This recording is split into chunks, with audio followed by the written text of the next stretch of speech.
going. How's it going, guys? Welcome to After Hours, where we already drank quite a bit and we're starting a podcast now. In case you didn't know what the name of the podcast is, it's After Hours. After when? Hours. Just kidding. Exactly. After where? Hours. After how? Hours. Makes no sense. And we're back with another episode of After Hours. It looked like you were doing a thing. I didn't want to interrupt. No, that's cool, man. And I was like, all right. I was like, he's got this one. And this one seems a little more official than the last few we've had. That might be because we actually prepared a little bit for this one. yeah, and we didn't do 1 minute power hour beforehand either. We actually had quite a few drinks. Like, we actually drink normally, like normal people, not like frat people in college trying to just get swifty. Yeah.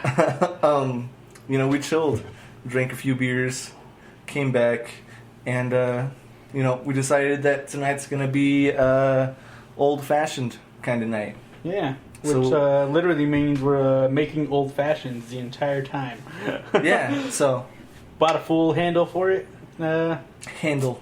Yeah. Do we call these handles still? I mean, it's still 7.5. You're right. Or 750. Yeah, 750. You're right. And we got Woodford Reserve Kentucky Rye. Yeah, because apparently you're supposed to use rye. Originally, it was made with rye. No. Originally, right? It's supposed to be like a bourbon, but like when bourbon was being created, rye was expensive and it was very exclusive. They used it a lot for other things than making alcohol, so it was an expensive commodity. Now rye is just a thing, so obviously make alcohol with it. Yeah, it's not like super finite like it used to be. Yeah. And, so that's the thing. This week, we are going to be talking about fantasy. Oh, God, that is delicious. Heck yeah, it is. No, to be honest, I just took my first sip of the, we tried making one beforehand with a shot and a half. And it was a little too strong, but it was a whiskey forward. Yeah, it was very whiskey forward. I don't want to say strong as in the sense that I can't handle it. Yeah, because it definitely could. Yeah, I definitely drink this straight. It just overpowered all the other flavors. Yeah, but yes, doing the one shot, I agree, it tastes a lot more. Yeah, it brings out a lot of the bitters, a lot of the orange. It's delicious. Yeah, heck yeah. So. Did I already say that this week is fantasy? I did. Then you interrupted me. Yeah, I did. Because I interrupt people.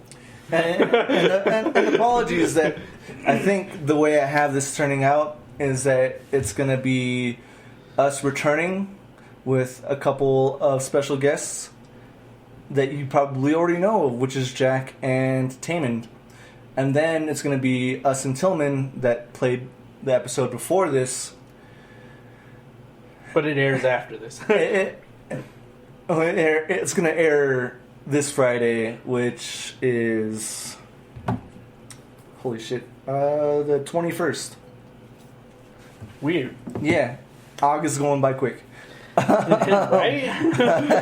But yeah, so we took a couple weeks off because I got lazy. That's my fault. And I got back to work. And Darren got back to work. And yeah, so we're a few weeks behind. Apologies, but we got some new subjects coming to you guys. We also have new guests that are going to be on that we plan to have on. We definitely do. But yeah, let's get into it. Subject is fantasy, but the random of the week is our favorite drinks. Okay. Yeah. Do you think we should start with mixed drinks or just straight up what's your favorite beer? What's your favorite hard alcohol? Okay. Let's go with mixed drinks first. Mixed drinks first? Because that's going to be weird for me. Because you don't do mixed drinks? I do. but they're mainly shots. Mixed drink shots. but like, okay, so the one that I do enjoy that's like local is the trash can, from Collins. Sure. So where it's literally like you put like, I'm not too sure what the hell they put in it, but it's to me it tastes like Red Bull, like on cocaine with Skittles. yeah. You know, it's definitely Skittles with some Red Bull, and there's a lot of alcohol in there too. And all that sugar masked the alcohol completely. Not if you have it without ice. Have you ever had it without ice? I haven't. You should try it without ice. I enjoy it a lot better. I can drink it faster too.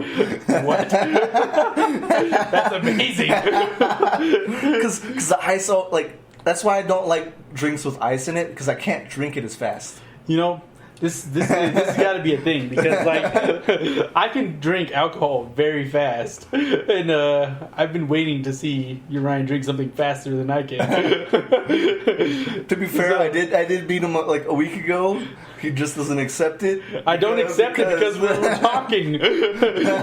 We were talking, and you were like, "Oh yeah, this is how I'm gonna beat you." You say something, I'm gonna finish my beer. All I have to say to that is, I was right. I did it. That's fair. It was a competition, and I didn't respect the rules. You were very aware of the rules. Yeah. No. That's what I said. I didn't respect the rules. Okay, so. But yeah, for most like trash can, one of your favorites. Is what you're saying. So, trash can, one of my favorites. As a mixed drink, as a shot, I would go with the kamikaze, mainly because. Who doesn't like kamikaze? $2 kamikazes, $1 kamikazes. Oh man. my god! Where we live at, yeah, a lot of the Asian, what do you call it? Restaurants. Establishments. Yeah, a lot of the Asian restaurants, they have $1 kamikazes, and it's like, and because it's made, they only do it because it's pre-mixed, and all they got to do is pour you like 2 ounces of your shot. It's yeah, they take an old bottle, mix a whole bunch of it themselves. And then they just charge people for it. Well, that's what I mean. It's like it's pre-mixed. All they do is they pour out the thing. Mm-hmm. And it's like, okay, cool. It's kind of like having something on tap. It's like, are you going to charge a lot for it? Not really. Yeah. We're going to talk about the new fashion a little later. I feel like we talked about it already. We're going to talk about that. We're going to talk about that a little later. That a little later, definitely. We're talking about things we like. Talking about cocktails on tap. Talking about things we like right now, right? Yes. Okay. All right. I'll do my next one. Wait. I got one last one for mixed drinks, and it is any type of summer shandy. Do you understand what that is? A shandy is beer and lemonade. Is that right? Yeah, it's like more like a microbrew with a lemonade. Yeah. Yeah. Yeah, I don't know why summer is always like right before it. Yeah, I don't know either. But a shandy is beer and lemonade. Yes. Yeah. Yeah. I think it's just I think it's just like a summer drink. No. Right? Like, yeah, I think it is just a summer drink where it's like you take it like lemonade is associated with like summertime, and it's a drink. Summer shandy. Yeah, dude. I've had a few shandies. I'm not opposed to them. Yeah. Okay. We'll go with my favorite mixed drinks. I'll save my the one I get shit for last. Okay. We'll go with Dr. Pepper and rum. It's one of my favorite mixed drinks. You know, it's not a Coke and rum. No, I very much prefer Dr. Pepper. All right. I feel like Dr. Pepper has that. A little more flavor to it that adds to the rum taste. But have you ever done root beer and whiskey? No, I'm just kidding. My guy. No, I can't say I have. I was like, I'm sorry, but I've never disrespected alcohol like that. That's alcohol abuse. I have not tried root beer and whiskey. I have no reason why not, other than I don't think it would taste that great. Prove me wrong. I probably will. You probably could. But yeah, Dr. Pepper rum. I prefer that over Coke and rum. Okay. Yeah. It's got more flavor. Yeah, it's got more flavor to add to the... It's like it complements the rum better than a Coke could. Okay. I haven't tried it, but... I'll submit to the idea that there's probably more flavor in it. Okay, the second one is a michelada. you're the one who introduced me to michelada, actually. Yeah. And I normally when I'm drinking, I don't like spiciness to my drink because half the time I drink out and about when I am able to get a michelada, I am gonna be home regretting it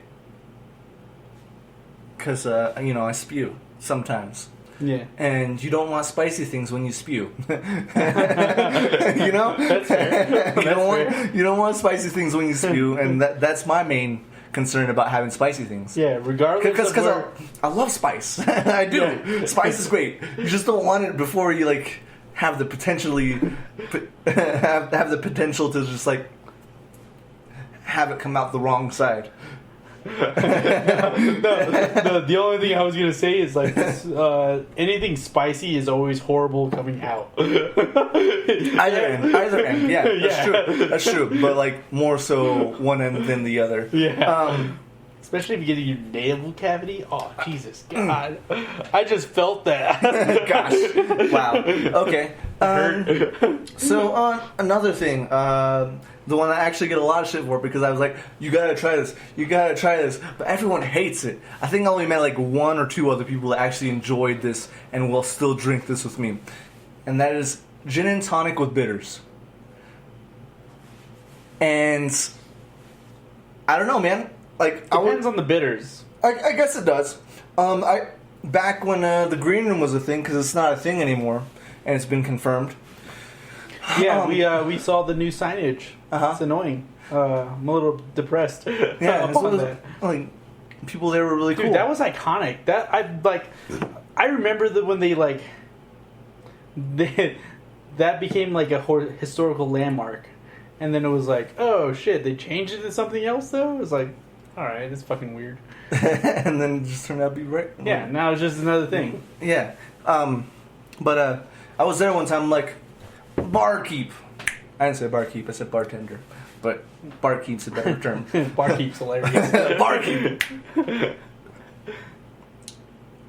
I don't want to drink straight alcohol. I don't want a beer.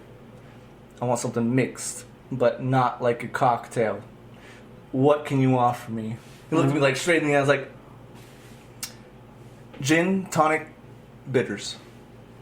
It's like, I'll take one of those. And he did it. He mixed it like perfectly. I know like there's not a lot of science.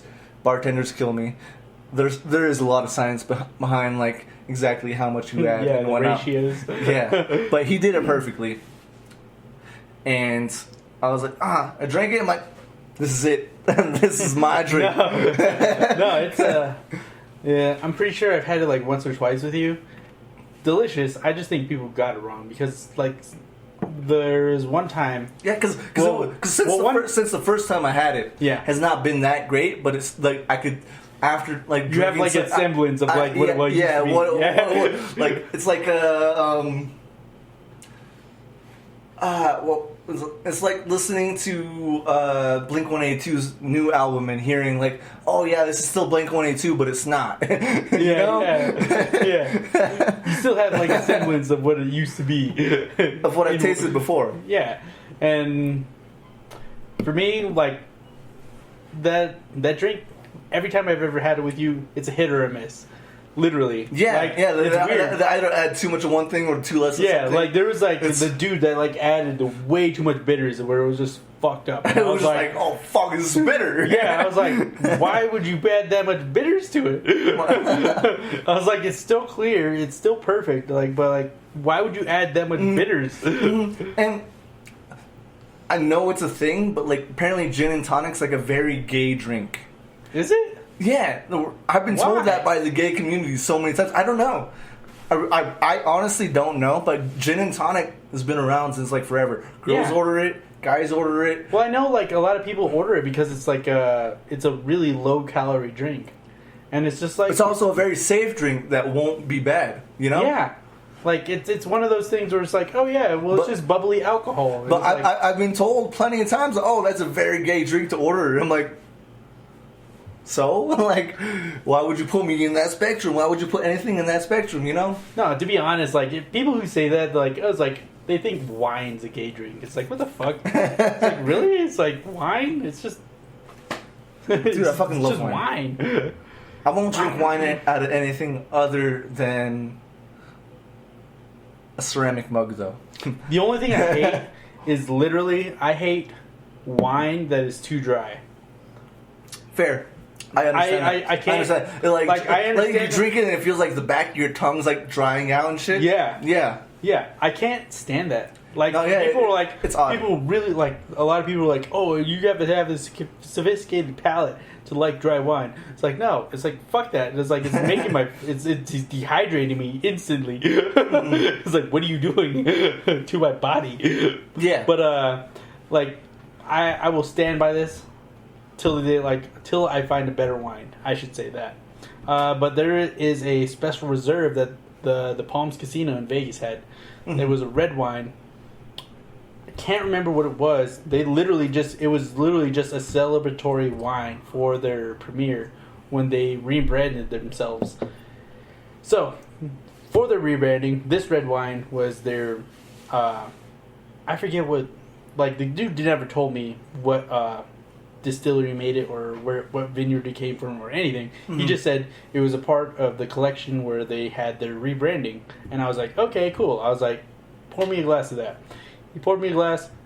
Delicious. Amazing. It's one of the first times I understood how you get like fruity, nutty, great flavors out of a wine. And I was like, that is amazing. It's like, how does this wine do that? And then like, I literally had him pour me a glass of like a really good red wine afterwards. And I was like, this just tastes like fucking ass. I was like, I was like, but like, give me another glass of that other stuff because that was great. Which is weird because like I paid more for the one I didn't like, but I paid less for the one that I did like. Yeah.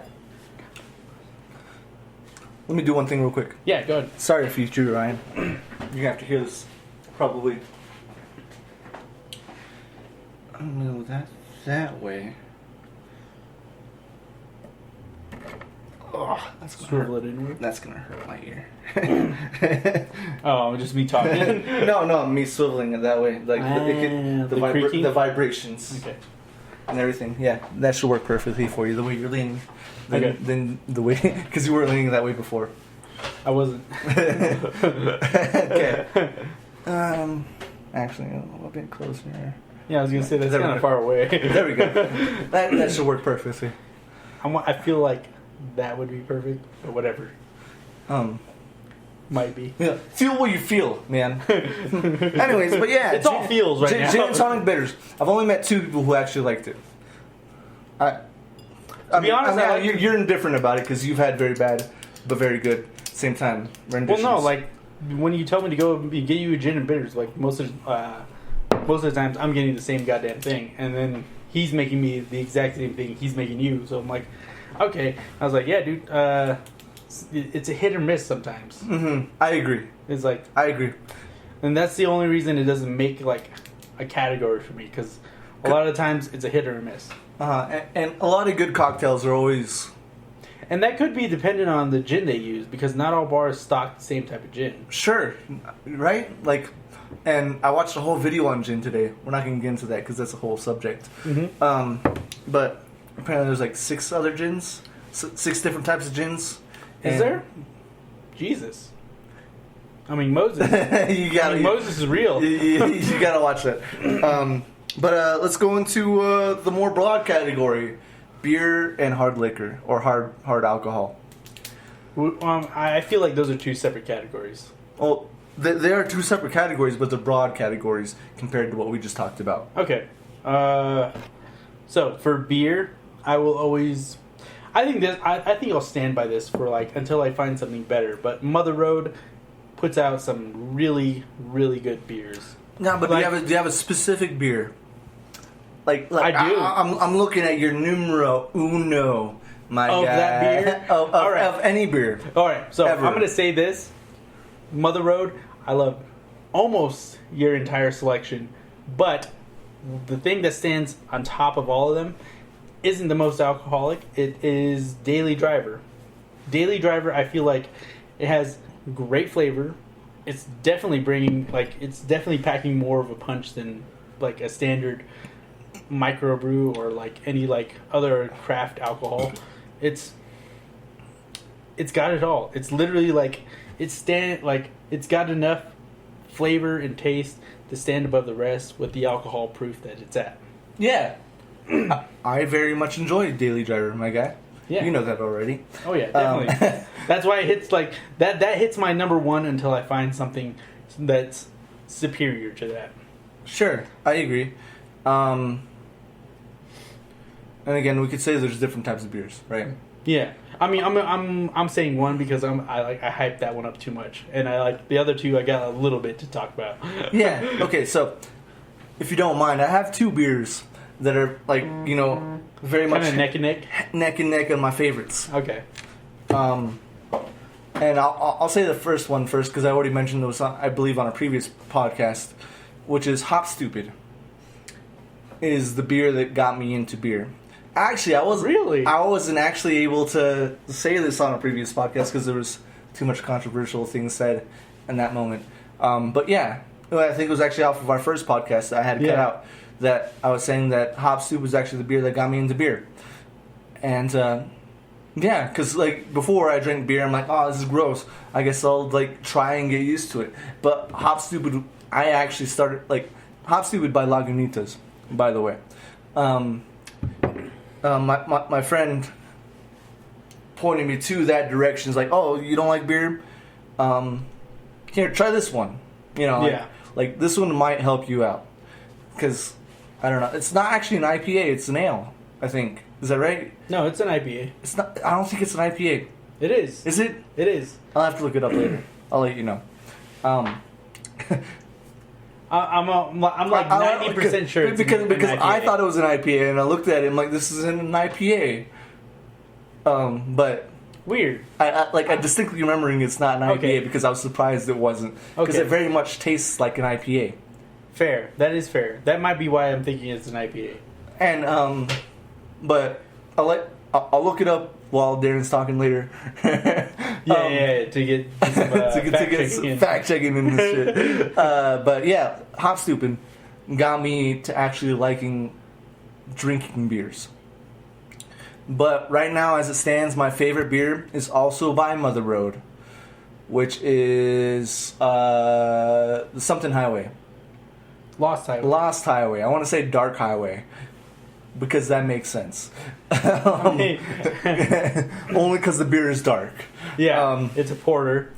It is a porter. It's a very delicious porter. It's also high in alcohol content, which I enjoy. That's just my alcoholism coming out. But either way, it's a very delicious beer, and like I could, there's some like tall can 4-packs, and I can like drink all 4 of them and just have like a nice evening just drinking those, and I'm like, I'm going to sleep, wake up, perfectly fine. Yeah, that's like, dude, I mean, I don't know if you can do those with the nitro, because the nitro is like a little more alcoholic. Yeah. But yeah, fair play. The as far as I'm aware, I can do that with the regular Lost Highway. Yeah, because the nitro is like, I'm pretty sure that's why they only serve the nitro in like 10 ounces. Like you can get a 20 ounce of Lost Highway. Yeah, but you can only get like a 10 ounce of the nitro. Yeah, sure. Yeah, but yeah, nice. So cutting to hard alcohol. What's your favorite? No. I still got 2. You still got 2 more beers? I still got 2 more beers. Oh, okay, so I just named 2 beers and okay.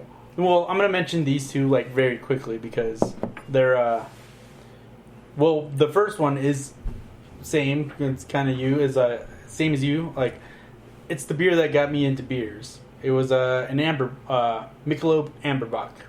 Michelob. Yeah. Okay. Amberbach was like, I didn't like Budweiser. I didn't like Bud Light. People were trying to get me onto all these like different weird microbrews, and I was just like, I can't do that weird shit. I was like, I like something smooth, doesn't have a lot of fizz. I was like, I want something that has taste to it. Other than just I don't want it to burn the back of my throat when I try chugging it. Not that. Because I'm just joking. Like this, I believe Amber Rock's like a lot stronger than most of those beers. But, Yeah. But that was the thing. It was like I wanted, if I was going to drink something, I wanted to taste. I wanted a taste out of it, not just a cause and reaction kind of thing. Where it was like, oh yeah, I'm imbibing alcohol. I don't care what the alcohol tastes like. I just want to have the effect from it. No, I wanted to taste the alcohol. I wanted to taste something. Yeah.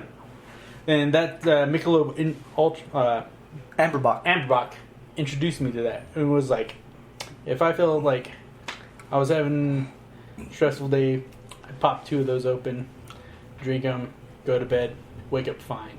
Yeah. They're good beers. Like, for very low end costing beer. You know what I call those, actually? What's that? The poor man's... it's like a poor man's porter. the poor man... I had it in my mind. What the fuck? I was going to say it so perfectly. It was going to come out smooth. I was going to look cool. God. Come on, man. The poor man's rich drink, maybe. It's not rich, but like rich in flavor. It is rich in flavor. It's rich in flavor, you know?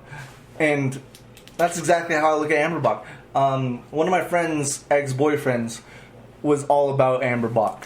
Dude, I was... And I'm not against Amberbach. To be honest, when I first started drinking, I was all about Amberbach. Like, everybody else was like, oh yeah, just go grab some, I don't want to insult anybody from Milwaukee, but like, just go grab like a 30-pack of Milwaukee's Best. Like, why? Why would you do such a thing? I mean... when you're young and that's the only option, you do that. But after a while, like, to be honest, light beers back in those days, it was weird. They tasted like water. No, they still do. I mean, I'm pretty sure they still do. But you know, like, also to be honest, I can't drink Bud Light or Budweiser to save my life. That's funny. I can't. Dude, I had a funny story about like Bud Light. Like literally, there was a night. Like every other beer I can drink except those. Yeah. No, dude. It might be like a mental block for me, to be honest. Like you just can't. You don't like taste. It or it just doesn't do anything for you. It's not that it doesn't do anything for me. I don't like. I drink it and I just feel disgusted. Okay. You know, like, I'm not even sure if it's the taste or not, but like, growing up, I feel dirty drinking it. This is great. It was my dad's go-to drink was Budweiser. He's like, I feel violated drinking this drink. It was my dad's go-to drink. He'd buy a 30 rack, come back to the res, be like, "We're hanging out, bros," and I was just like, I'm disgusted because I was a young kid. I'm like, I don't want my dad to drink. I want him to be conscious and hanging out with me. That's a little deep, but you know what sucks? That's probably the connotation I have with those beers, and that's why. You know what's horrible? What's that? Is that I used to like when my dad would come back with like a 12-pack. I was always like, and he would share it with like 3 dudes. And I was like, a 12-pack with 3 dudes. Like, literally, like, they'd have four beers each. And I was like, yeah. It's like, you're drinking alcohol, whatever. And now I'm like, I could drink a 12-pack by myself. And I'm like, and I was just looking at myself, I'm like, the fuck? What's wrong with me? Like, I'm a fucking horrible person. I was like, I could drink a 12-pack of that bullshit and not feel anything, but like, fuck. It's like, did I just misjudge my dad for that? I was like, I feel the same way. I was like, my dad brought home a 12-pack and he shared it with his friends, and I'm like, I can do that by myself. Like, I'm not sharing with nobody. It's like, fuck you, this is mine. Go get your own 12-pack, please. Oh God. Hilarious. What's your third beer? But my last one is in my deep dive into like beers that I was trying out, red IPAs became my favorite type of IPAs. And that is not to be confused with brown IPAs, because a lot of times when I ask bartenders what they were reds like, do you have? yeah, I was like, literally, guys, like, do you have any reds on tap, or do you have any reds behind the counter? They're like, oh, well, we got this brown, and I'm like, no, come on, don't bring me that nutty shit. I was like, they're like, well, we got this brown ale, we got this amber ale. I was like, I didn't ask you for those. Like, either of those, not even. I was like, I asked you for a red ale. I was like, bitch, just fuck. I was like, a red ale is, and this is a weird thing. A red ale's been around for a long, long time. It's been around for centuries, and it's always been distinguished. Like, there's always been like a light ales, red ales, and then dark ales. Brown was never in the mixture. Mm-hmm. It was always light, red, and then dark. Yes. But like, it's weird that like nowadays that a brown ale or like a Bock or an amber is more common than a red ale. Odd. Yeah, it's a little odd to me. It makes me upset sometimes when I go to a bars and I request a red ale and I'm like, please give me a red ale. Red ale is specific to its own brewing style. Yeah. Cool. So, I enjoy a lot of red ales. I mumbled that whole thing. Yeah. I enjoy red ales. It sounded like I said I enjoy rails. I don't do coke. I want that to be iterated. Hilarious. It's pretty funny though. A little bit funny. But yeah, so it's, obviously me and Darren have a lot to share within alcohol and our favorites. This is in and this is a podcast about what we drink after. But I mean, it's a highly controversial subject. Mm-hmm. We're not gonna get, just because this subject has gone on for like quite a bit, we're not gonna get into details of the specifics of the hard alcohol we enjoy. We're just gonna say the hard alcohol we enjoy, because I feel like so we're gonna keep this part short. We're gonna keep this specific part short, only because we have a lot to get through still. Okay, fair. That's fair. That is fair. Fair. Okay. Yeah. Okay. My favorite hard alcohol is rum, and I don't know the reason why. It's not because of the Pirates of the Caribbean. It's like, why is all the rum gone? That's not the reason why. To be specific, spiced rum. I do remember the first alcoholic drink I purchased when I turned 21. Mm-hmm. I walked all the way to Walmart and back to my place, which was like 2 miles there and back. Well, 2 miles there, 2 miles back. And I also bought eggnog with it. And then it was like eggnog and rum. And I'm a dumbass and didn't mix it all right. So all the rum was on top. I was like, oh, this shit sucks. And then I got near the bottom, I'm like, this is getting better. Or maybe you just maybe I just didn't mix it. I didn't mix it. But that was the first drink I made myself when I turned 21. Really? Yeah. That's crazy. Only because, it's Thanksgiving. I think my birthday was on Thanksgiving that year. Rum was a part of Thanksgiving. Rum and eggnog? Eggnog, like alcoholic eggnog is a thing at Thanksgiving. No, I can understand that for like Christmas, but like Thanksgiving? Well, Thanksgiving through Christmas, it's a whole thing. That whole fall season. That whole fall season. Fall, winter season. We got that. Okay. I get you. The whole season. I get you. Is that the only one you got? Well, like I said, we're trying to keep it short and sweet.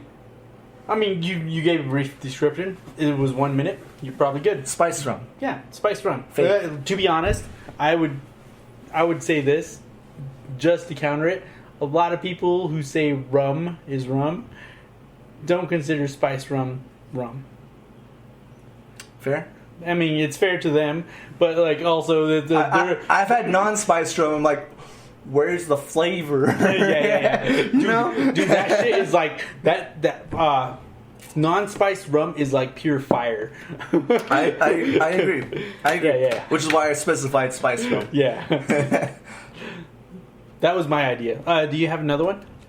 No, that's the only one I wrote down. Oh, just one. Okay. I have 3 actually. So, yeah, I'm gonna keep. Let's go, Sonic. I'm gonna keep these short. Vodka, mainly.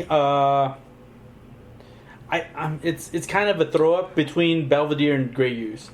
I love Belvedere, but Grey Goose is a little easier to come by. Rumblemans, mainly because Christmas.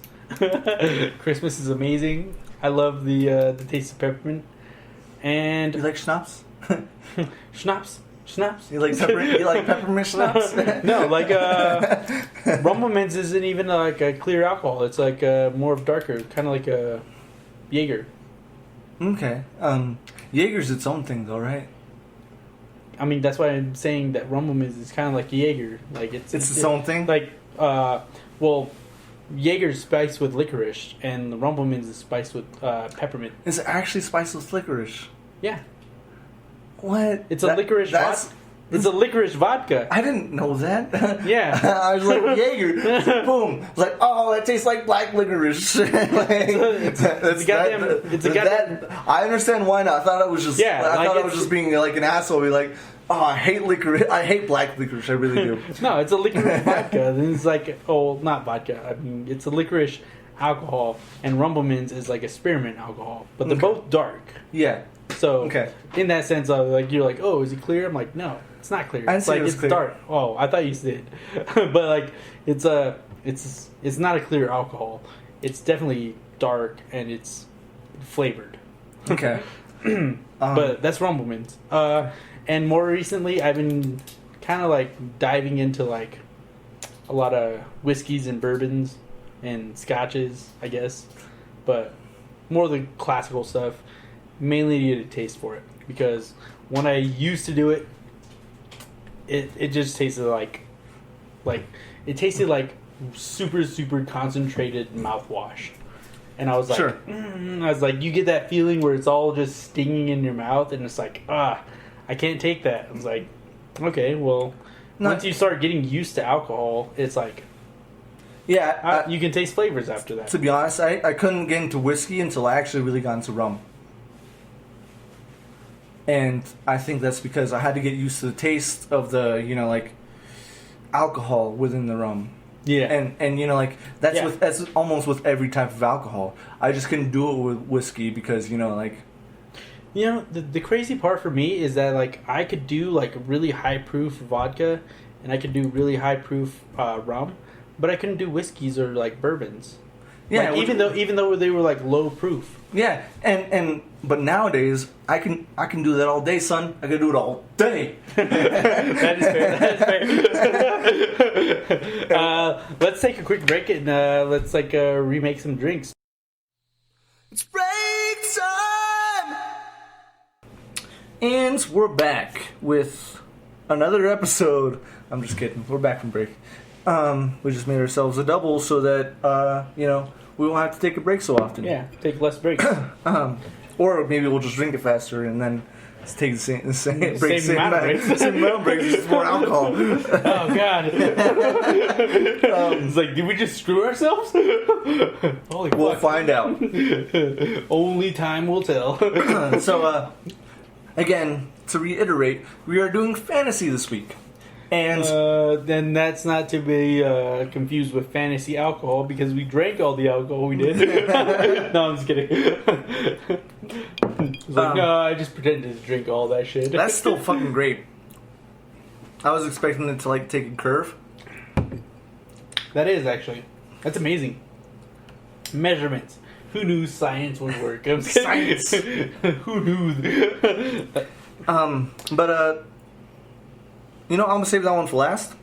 But the first one I'm gonna go with is June. Oh, wait! Before all of this, we gotta have a quick discussion about. I don't know if you want to do this now, but maybe you could like cut this out and probably add it to the end, but like the new fashion. Oh my god! I will remember this at the end. It's fine. I will remember this at the end. Okay, when we're talking about the night of the drink or the drink of the night. Okay. Then, I will bring that up. I will bring that up. I promise. Okay. I'm not going to cut this and put this forward. That is too much work for me in the future. Okay. That's too much for you right in the future. That's fair. Okay. I'm sorry. Jumanji. As a whole. Oh, God. And okay. as a fantasy. Like the original one with Robin Williams? The original and the new ones. Yeah. Have you seen the new ones? Yeah. I've seen... Oh, actually, yeah. I've seen both of the new ones. Seen both of the new ones? They're fun. They are. They're fun-filled adventure. Fun. They're exactly fun. Like, the first one's fun. It's a little like, oh no, there's a little bit of suspense going on. Like, kid's turning into a monkey because he cheated. Like, oh shit, some guy just came out of my chessboard. See, I feel like that's a little more like fantasy than everything, than the idea of like, hey, let's try to make it more believable where you go into a video game. Yeah, it's like you try to connect. You're literally trying to use video games as a connection point. Yeah. Whereas just the original Jumanji was like all lore. Yeah. Basically. Yeah. And then I don't know. Both. I feel I enjoy both. I feel like all three stand up well. Yeah, they all stand up. And I'm really excited for the possibility of the third one after, or I guess technically the fourth one after the last one they just made. Yeah.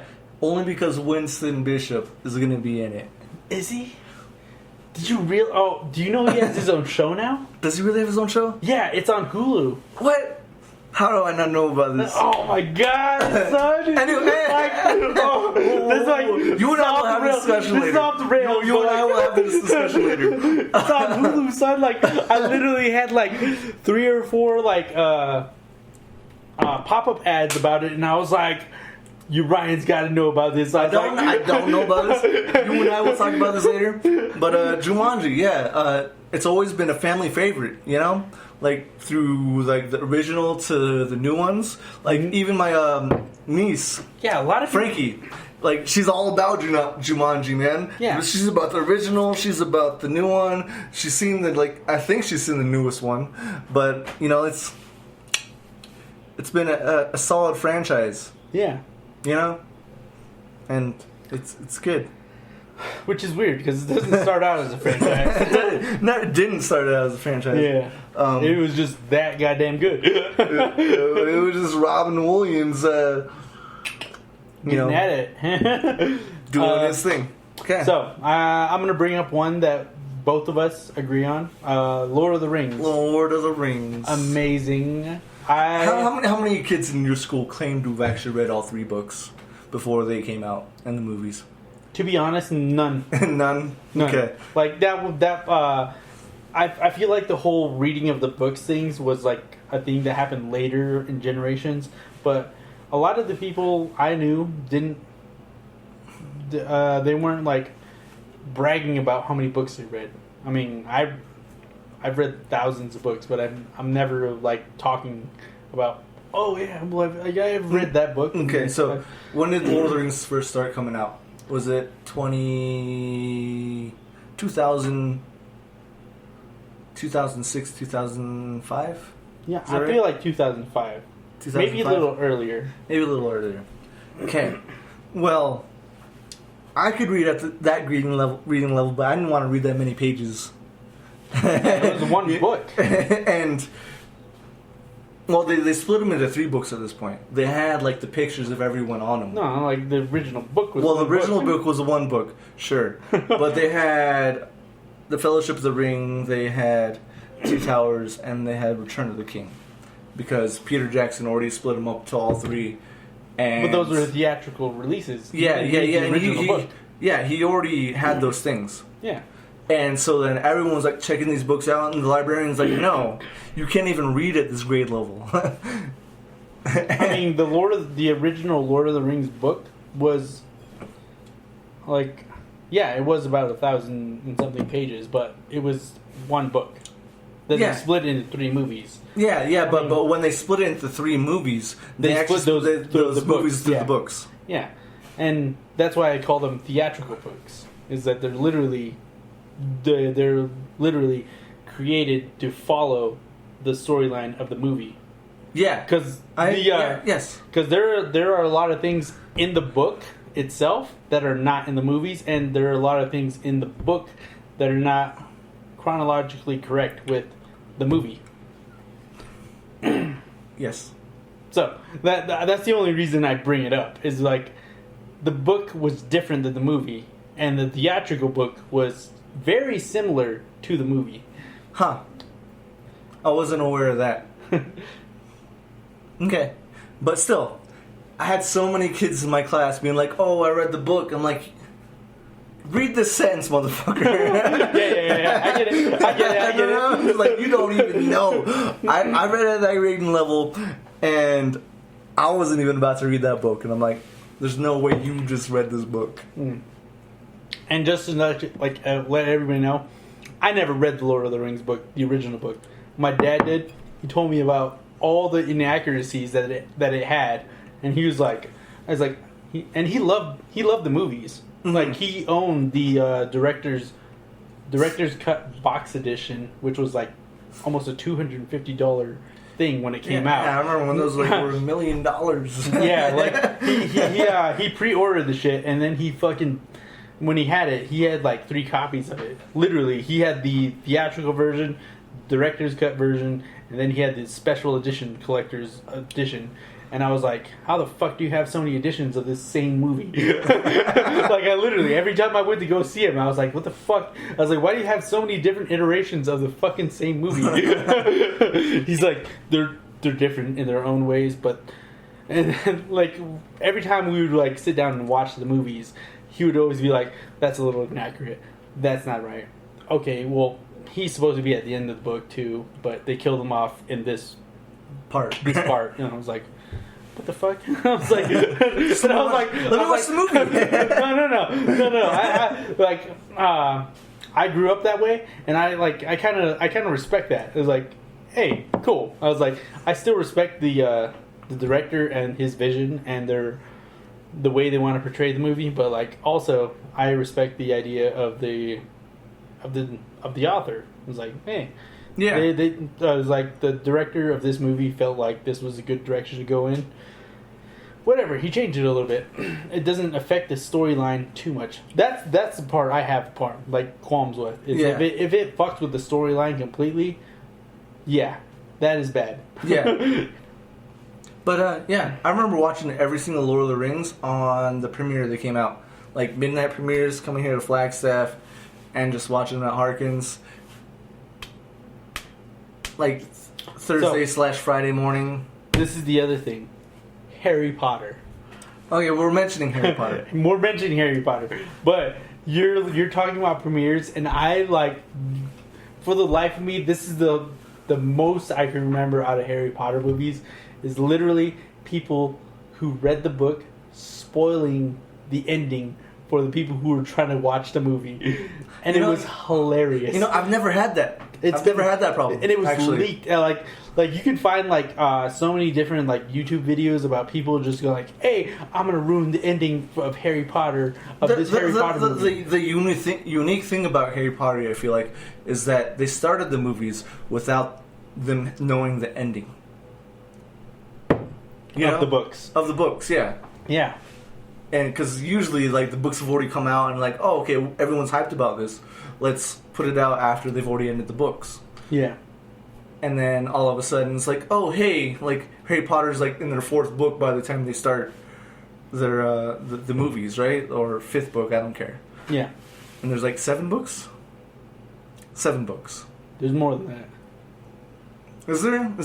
8 books? I don't know. Might be. To be honest, I've never read the books. To be honest, I feel like there's 9 books, and this is why, this is the only reason I bring it up, is that they stopped the movies very, very short. they stopped it after he killed Voldemort. Apparently, there's supposed to be like movies after that, but it was ruined by people who were literally just like ruining the theatrical version of it.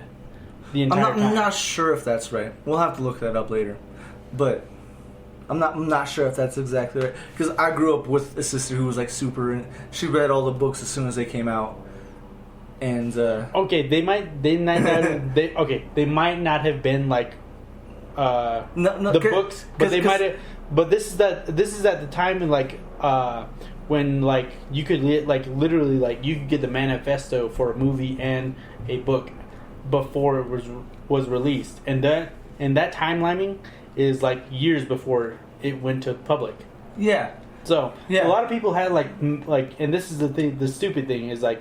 Manifestos were like, oh yeah, well like I already read the manifesto and like this is the direction they want to take it, and there's a funny thing about that is that when they were directing the last film, the last two films I guess technically, the only person who actually knew how the book was going to end was Severus Snape. Was that why he was a major role in the last two movies? It's not why he was a major role, but he knew at this point he knew the author very well, and he always you're always about the actor, right? Yeah, the actor. Okay. And he always went to the authors like, "Hey, what direction are we taking this?" And he was the only person on set who would go up to the director, like, "Hey, you can't do this because it's trust me, don't do this," because she was in the middle of writing the last book. When they were doing the movies before the part 2 and part 1 and part 2 of the last movie, right? Yeah. And he was like, "You can't do this. This is not like because obviously they're adding things into the movie and taking things away from the movie that the director wanted to put." He was the only person on set who could be like, "Hey, no, that can't be done in this movie only because it's going to take away from what's going to happen in the next book," and he couldn't tell the director why. Yeah. And he was the only one who knew on set. Okay. That is fair. So I got our common. So much for leaving that on the back note. You know. No. You we both got our common mentions out of the way. Mm-hmm. Obviously, we have so much more to talk about beyond that point. Those points, literally, so much more. But we're gonna cut it short, and we're just gonna go with like a little bit of a. Unique mentions that we have. Okay. Do you want to go first or do you want me to go first? I mean, I can go first. Either way, it works. Alright, so I'll go first. This aired on Sci-Fi, which is a science fiction channel. But, The Magicians. Amazing Wait, show. we're going to TV shows right now? I thought we were already on shows. No, we're on movies. Oh, shit, we're on movies. Okay. Sorry. Oh, my God. Oh, okay. One of my favorite, like, this has always been a really good movie to me. And I don't know why I've watched it so many times, and it's just amazing. It's like, it's literally a coming-of-age tale, but it's Aragon. I know that one. Oh my God, it's like... I remember the book. I was like, "Oh, that's Aragon."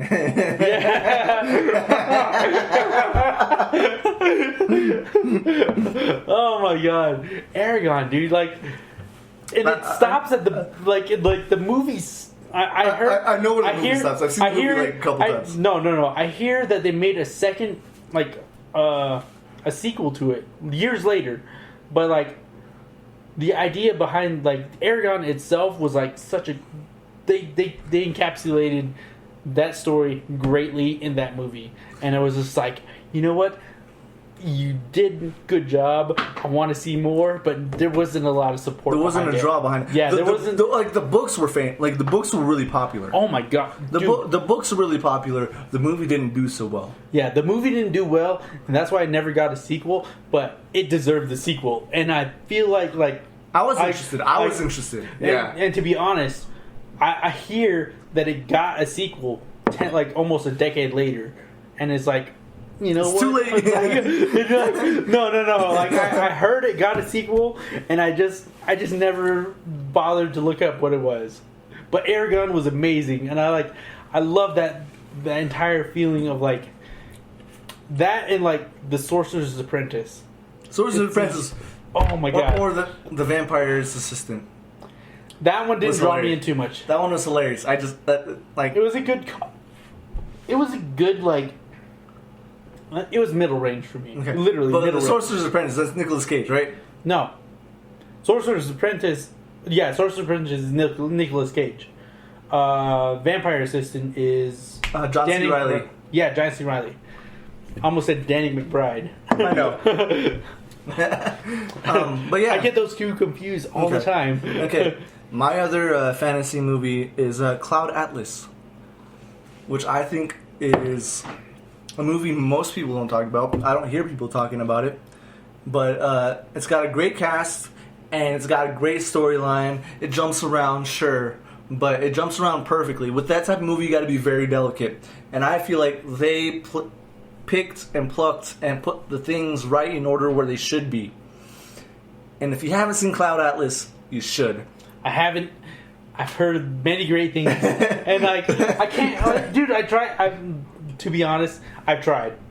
I've watched the first 10 minutes, and that's probably not enough. That like literally, that's probably not enough because that's still in like story development time.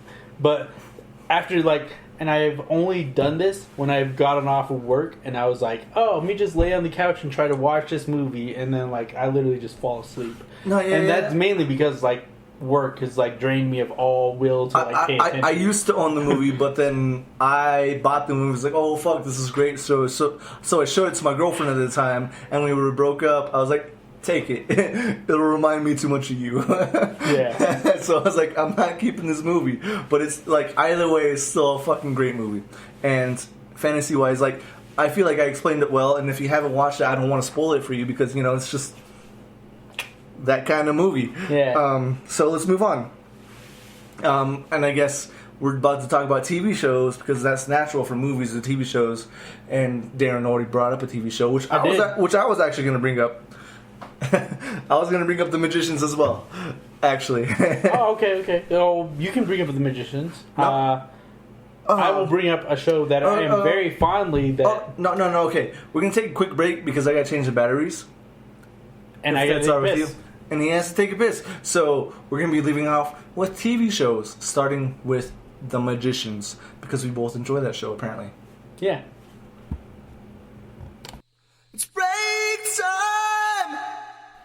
And we're back from another break. Is it though? A little bit. Okay. A little bit. All right. And we just finished movies, and we're on the TV shows. The Magicians. We mentioned that before. Prior to the break. Prior to the break.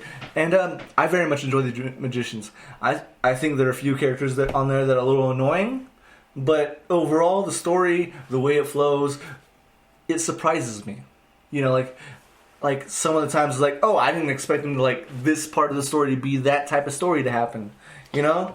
I think it does that very well, actually. You know, like because it's very, like you know, there's going to be a story that happens, but I don't know what's going to happen. No, like I think that what the great part of what that story is like the story is very suggestive to like, hey, well, this person has this ability, so this person should do this ability here, and it's like, oh, but we're gonna hold up that person with that ability here. So how do we figure out this solution? It's like, if only this person was here, it'd be so much easier. Yeah, exactly. That happens. But that happens almost every time in every season, and it's like, you know what? It's like I figured out your game. I know what you're doing, and then once you figure that out, you're like, how do I? Oh fuck! I just realized that the only person that could save them is themselves, and fuck. It looks oblique. It's very well written, but I feel like the acting needs to take like a step up because the story's good. The story's good. The plot twists are good. The character development's good. What's this guy's name? The main character, is it Spencer? Is that his name? There is no main. This is the great part. There is no main character. Oh, okay. Well, the guy they focus on first with the hair. You know, is his name Spencer? I feel like his name is Spencer. No, is it Spencer's the guy that. Does it start with an S? It doesn't start with an S. No, it doesn't. The fuck. Because he has the hair that he's the emo looking motherfucker. Yeah, he's emo. Definitely emo. I can agree with that. That guy annoys me all the time because he gets angry, God. and I'm just like, dude, you had your chance. No, the part that annoys the shit out of me is like, oh well, I could have did something, but I could have just also like did nothing. Like it's the fact that I did nothing that bothers me the most, and I'm upset that I didn't do as much as I could have. It's like, fuck you, dude. It's like, literally, like, you understand your problem. Do more. Be something. Start doing something. Don't start doing less. I was like, if you understand that you're not doing enough, and you realize you have magical powers, and you realize you are very powerful, why the fuck would you not start being a more powerful person? And more confident. Yeah, and it just annoys me that, that self... By far, he's the most annoying character. Yeah, that self-doubt in himself shouldn't have lasted like three seasons. Although there's one other character that annoyed me more than him at one point.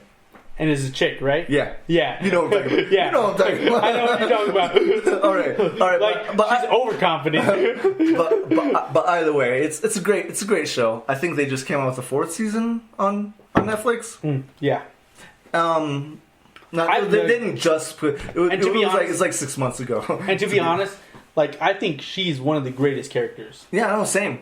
So like, cause seriously, like you take her as the overconfident, underwhelming a character. She's had the most growth in the show. She's had the most growth, and she's shown the most potential. Mm-hmm. And it's wild.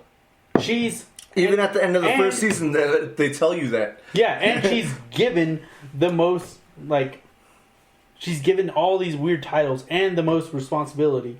And it's crazy how she is, like, super powerful, super humble, super in her own world, and still realizes that she understands her power, and she understands how much reach she has. And she uses, like... I just think it's just one point out of, like, one of the seasons where she's just like, she's being real annoying right now. Yeah, no. She is. She does. You know what I'm talking about. In the very beginning, she's super annoying, and then at the once she realizes her potentials, then she gets a little like fucking. Yeah. Then it gets to that annoying point again. The end of this last season, though, like, I want to watch the next season. Yeah. That's how I feel about every season, though, of The Magicians, which is a good ending to each season. Like, I gotta watch the next season. Yeah. You know? Oh my god. I didn't even know there was a next season, and then when I saw next season, I was like, oh my god, I am rewatching everything and then going into this season. Only because quarantine was happening, and I was like, you know what? Might as well. And I was like, I'm gonna deep dive this. Alright, you got another one? You said you had another one after that, right? Well, I thought you were going to go with one. I can have another one. Go with one, I'll go with my last one. So, I feel like we touched base on this, only because it's slightly anime, but it's actually a TV show. Avatar. In general. As a fantasy, right? Yeah, it's a fantasy. It's a fantasy TV show. I mean, definitely. And, you know, like... And then the Fire Nation attacked. Oh, God.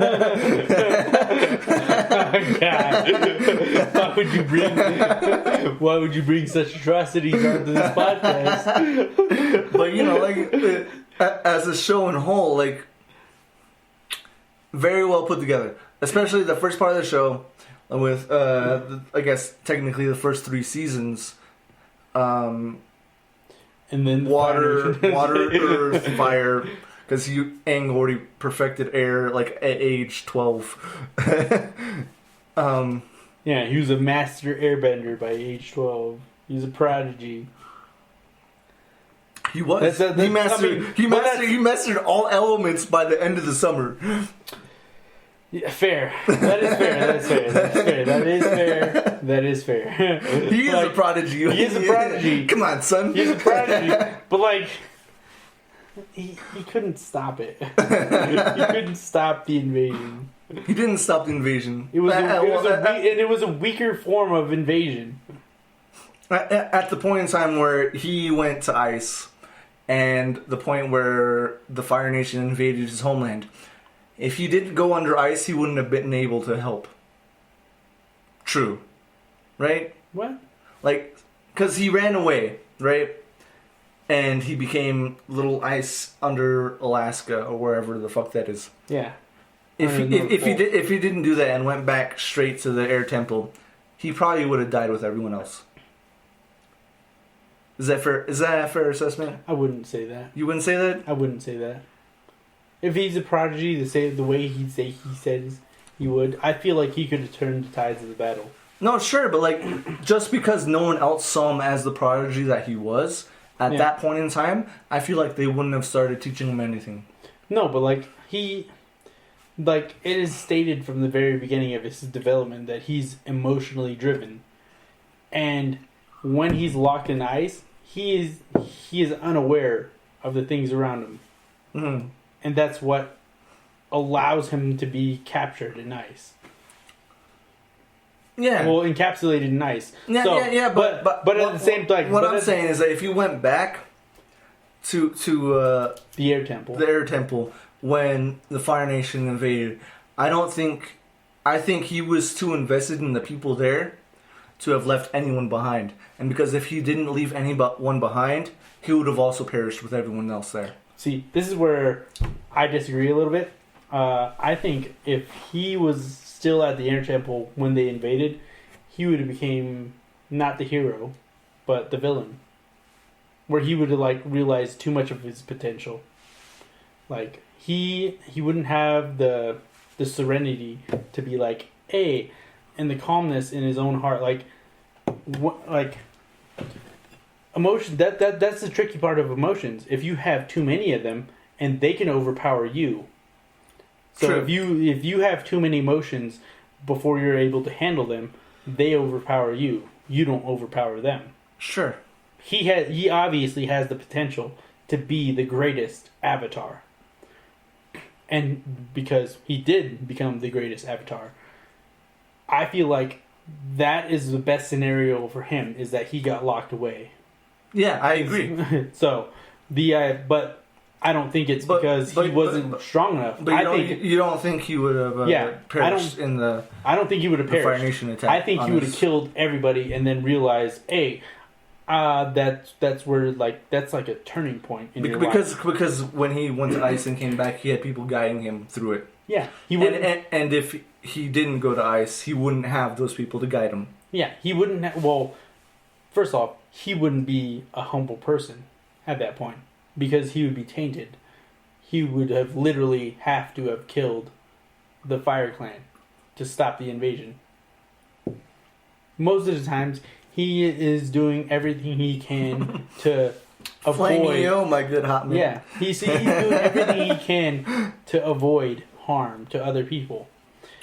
In that situation, this is why I love Trigun as a series, is that Trigun mentions this all the time, is like, oh yeah, well, I want to be the perfect person who doesn't harm anybody.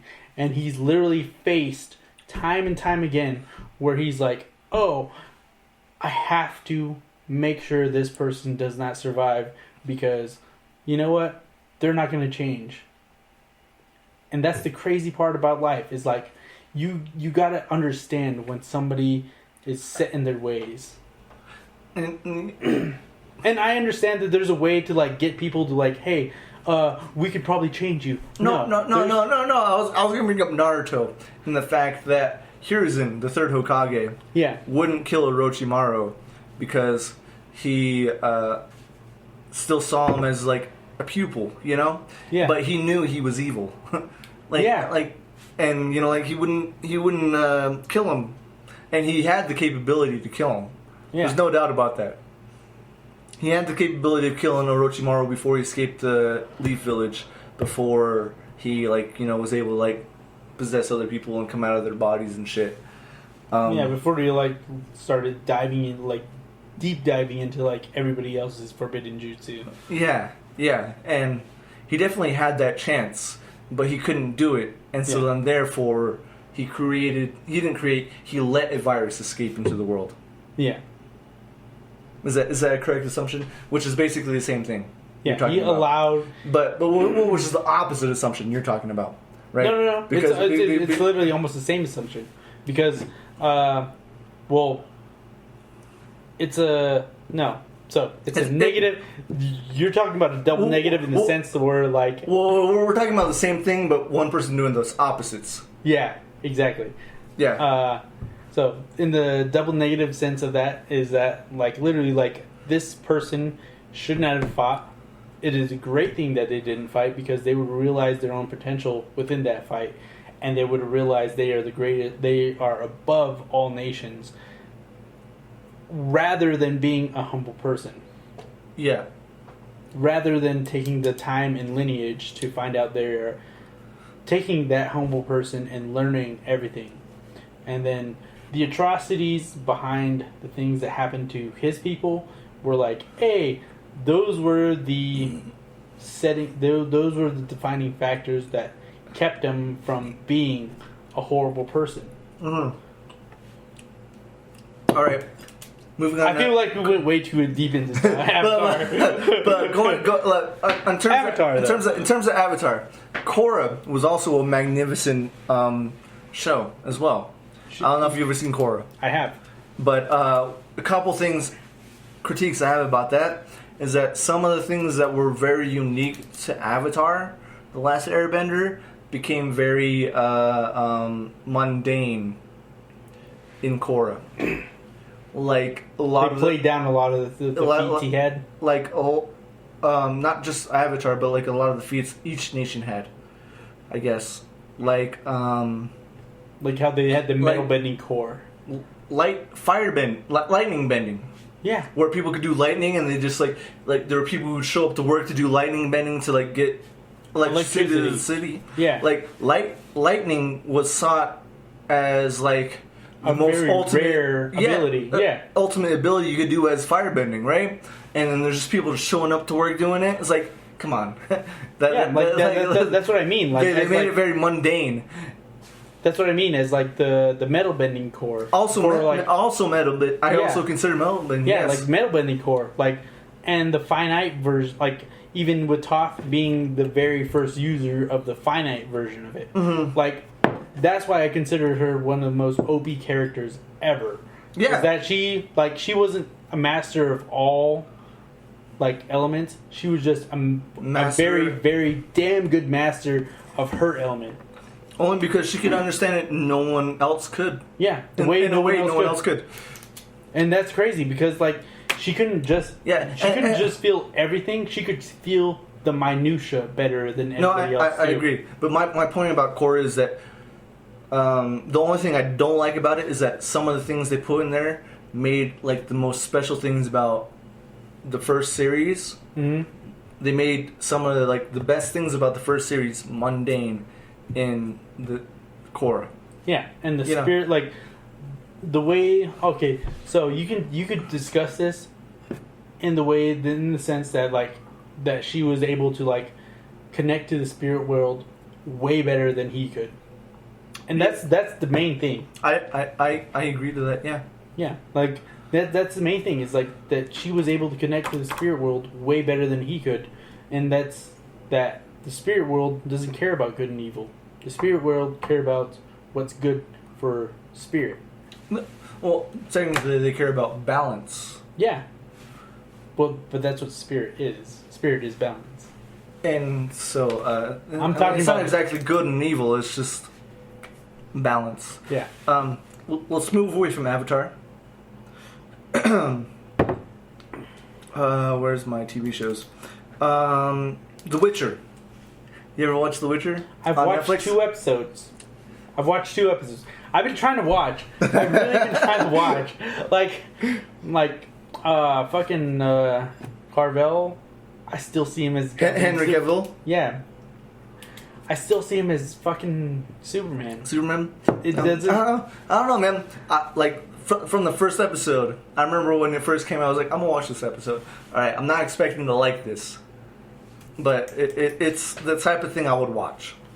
My problem was I came into it thinking like, okay, I'm gonna hate this, and then I fell asleep on the first episode. You fell asleep on the first episode, and then I had to rewatch the first episode, and then I was like, okay, cool. I was like, okay, And I think that was the annoying. That's what annoyed me the most. Was that I had to rewatch an episode, and I was like, okay.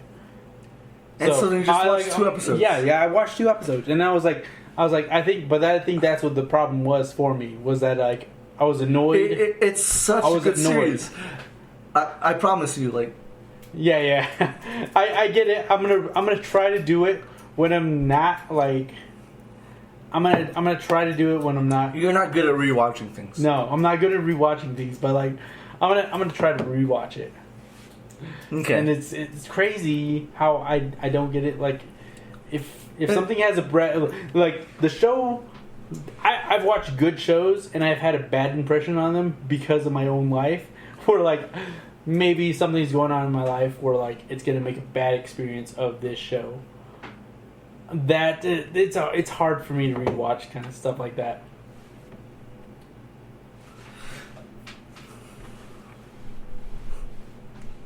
Yeah. Still good? I mean, yeah. Okay. I mean, I didn't want to mess it up. If you're gonna grab it from here. Okay. Yeah, don't grab my foot. Got it. Got it. Yeah. But yeah, The Witcher. I love The Witcher. I saw it when I was out on a job, and I watched the first 2 episodes. Wait, you watched this at work? So I got called out to do a job in Gallup, and I was staying overnight. And I watched the first episode. I'm like, fuck, I gotta watch the second episode. I'm like, I want to watch the 3rd episode by that time. I was like, but I gotta sleep. I woke up early to watch the 3rd episode in the morning. Then I had to do work all fucking day, like 16 hours that day. And then we drove back all the way back from Gallup to here, dropped me off. And then I sat on that couch right there, watched the rest of the fucking season. And just so everybody knows, Ryan has a different schedule than like everybody else's 9 to 5. It's not normal. Like, there are days, yes, maybe he has a little more hours than everybody else, but like there are also days where he's literally working mad hours, where it's like more than 16, more than 12. It's ridiculous. Like, then that's kind of the price you pay for it. Sometimes. I'm gonna only say sometimes because like sometimes you're not paid for those hours. I don't know. I don't hate it because food's paid for most of the time when I work that long. Yeah. So like if I go to work and I go to work for that many hours, I'm gonna be like, I better get the fucking money for this. It's kind of a guessing game when you're doing it for yourself. When you're when you're trying to build your business, you got to be like, hey, what are you willing to pay for my hours? Okay, it's crazy. But you have any other TV shows? I do. Shows. Okay, so I'm gonna bring this one up. Oh, I have so many shows. I have so many more shows. Just choose one. We've gone. Okay. I will go with a. This has been a recent favorite. Okay. Altered Carbon. Oh, I fucking love Altered Carbon. Altered Carbon's fucking amazing. I didn't realize it was a goddamn comic book until the first season of it came out, and when the first season came out, I was like, fucking dude, Takeshi, like Takeshi, every time I see say Takeshi, I want to say Takashi. And I'm like, Takashi 6ix9ine. I'm like, no, it's Takeshi. It's Takeshi. And I'm like, god damn. I was like, why does that come to my mind first? But Takeshi is fucking amazing. It's like, oh my god. Yeah. God amongst characters is fucking crazy. Yeah, dude. Takeshi. Heck yeah. Like, it's a great, like, from the TV show, because we're talking about TV shows. Yes. Well told story. Very well. It's got the suspense. It's got the mystery. It's got the action, and it's it's got the storytelling as well, and it's such a good. How to put it lightly, it's fucking great. That is lightly. That is lightly. That is lightly. Fucking great. Fucking great. But you want to know the funny thing? Like, this is one of the qualms I have with the entire series. First time you ever seen live action, where you have this protagonist where like his sister is in love with his brother. Through the whole movie, like through the whole time, it's like, what the fuck? And I'm just like, it brings it up with that whole that stupid Tillman thing, where it's like, oh, but is he in love with his brother? Is he in love with someone that's related to him? It's like, yeah, she is, but like, not in the way you think. It's like, you're taking it to an extreme. Stop doing that. No, I agree. Like, his sister loved him. Yeah. To an extreme. To an extreme. To a severe extreme. Jesus. But yeah, it wasn't past what it was supposed to be. Yeah, it wasn't. It wasn't that. It wasn't that bad. It wasn't Elfin Lead. No. It wasn't. It wasn't a bad. It wasn't a bad version. Like, I mean, to be honest, if I was in the position, I would want a family member to go to those lengths for me. But at the same time, that's too far, man. Yeah. It's like at the same time, you're like, fuck. Hundreds of years, really? It's like, step off. Gosh, but I can't believe I didn't have. I know why I didn't have Altered Carbon on this. I do have one more. If you want to go with it, I'm pretty sure you know this one. Sure, let's do one more. Okay, so the originals. Never heard of it? I've heard of it. Oh, you've heard of it. Okay. The originals. Amazing. I just never watched it. Amazing storyline. Came out before, I think, Twilight. Maybe. I don't know. Might have. I definitely watched it after Twilight, but, like, the idea of, like, vampires, werewolves, witches, and mages, and warlocks and all this other bullshit. Mm-hmm. Like, the idea of these things all encompassing our world without us knowing it. Amazing storyline.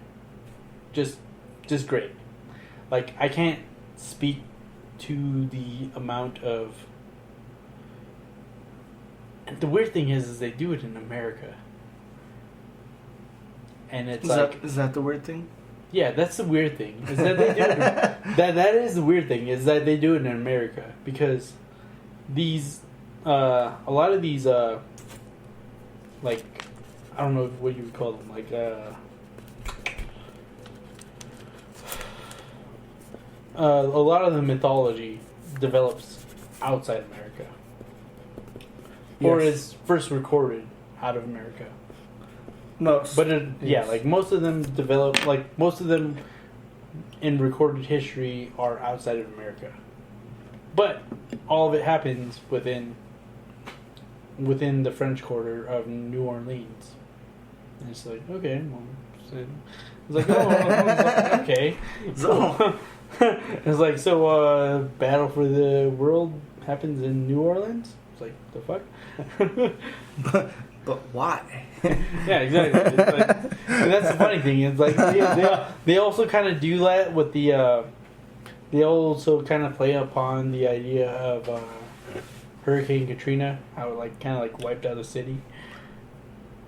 So it was like, oh damn! It was like they had to play on that. I was like, okay. I was like, I appreciate the incorporation. I appreciate that. But it was probably done on Hollywood sets, but whatever. I appreciate it. No, I've never seen the originals. I've heard of it. Never got into it. Yeah. You ready to move on? I am. Let's do music just to touch base on things. Okay. Make it quick, simple. Fantasy music. Sound right? I feel like we got to bring up the idea that this is all fantasy driven. Yes, again, because like I feel like we got to do that because what we've been talking about was literally been like medieval and like medieval slash like fantasy slash yeah. The subject of this week again is fantasy. So I feel like we gotta drive that home. Okay. I guess I'll go first with music, if that's all right with you. Yeah, go ahead. Only because I only put this song on here because it deals with the word fantasy. The song is named Fantasy, and it's by Aldanova. I don't know how much it deep dives into fantasy.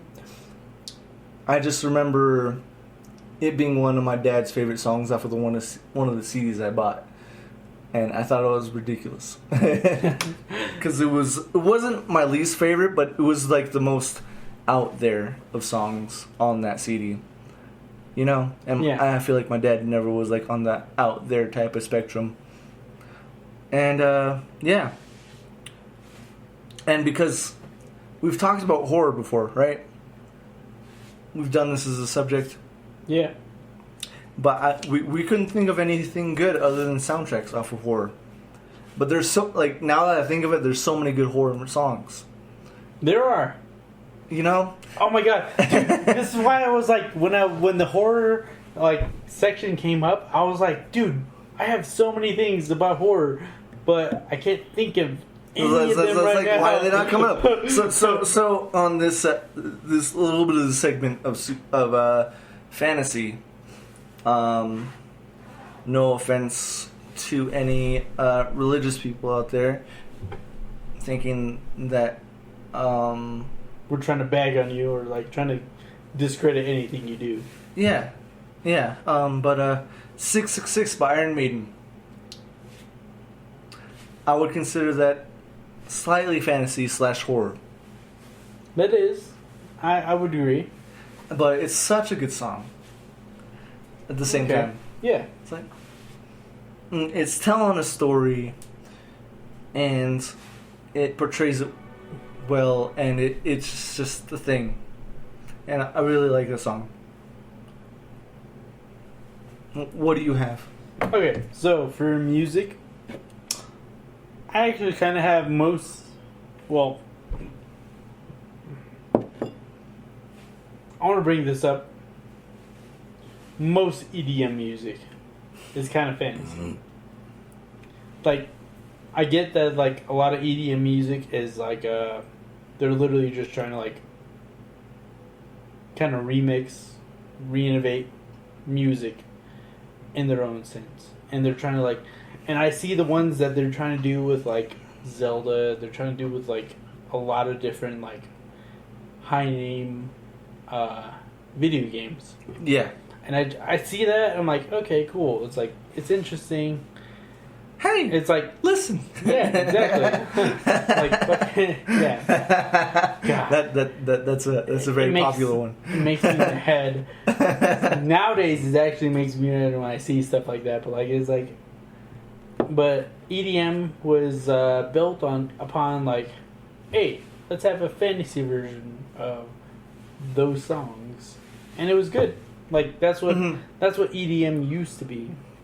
And I'm not trying to talk about like Static X and fucking some crazy shit like that. Like Static X was one of those. I feel like Static X was one of those major things that like literally took rock into like EDM, and it was just like, the fuck. And I love Static X, but I also love Asking Alexandria, and they do kind of the same shit, but at the same time they still stick to like artist morals and artists in general. Yeah. Okay, so another song I have is Howl at the Moon by Ozzy Osbourne. The fuck is wrong with you? What do you mean what's wrong with me? Oh my god. That's a good one. It's about a werewolf. It's about a werewolf. Is that not fantasy? It is fantasy. God damn. Fucking A. Okay. I remember like being like 4 or 5 years old, hanging out with my dad, and he'd throw in a Ozzy Osbourne disc, and this song would come on. I'm like, holy shit! I'm like, I get this. Howl at the moon. Woo! Got you going, huh? Got me. And yeah, that could easily go under supernatural as well, which I didn't like when we were doing a thing with Tillman. I didn't put this under supernatural, but I had songs for supernatural I was really excited about. But yeah, that's all I have for music in terms of supernatural or so fantasy. I got a band.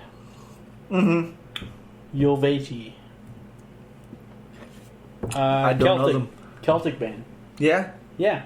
A lot of their shit is like mythological, and it's crazy. Heck yeah! And it's like it's one of the first times I've ever heard a band outside of like super like death metal screamo kind of shit. Like that was like, all right, well this is just modern.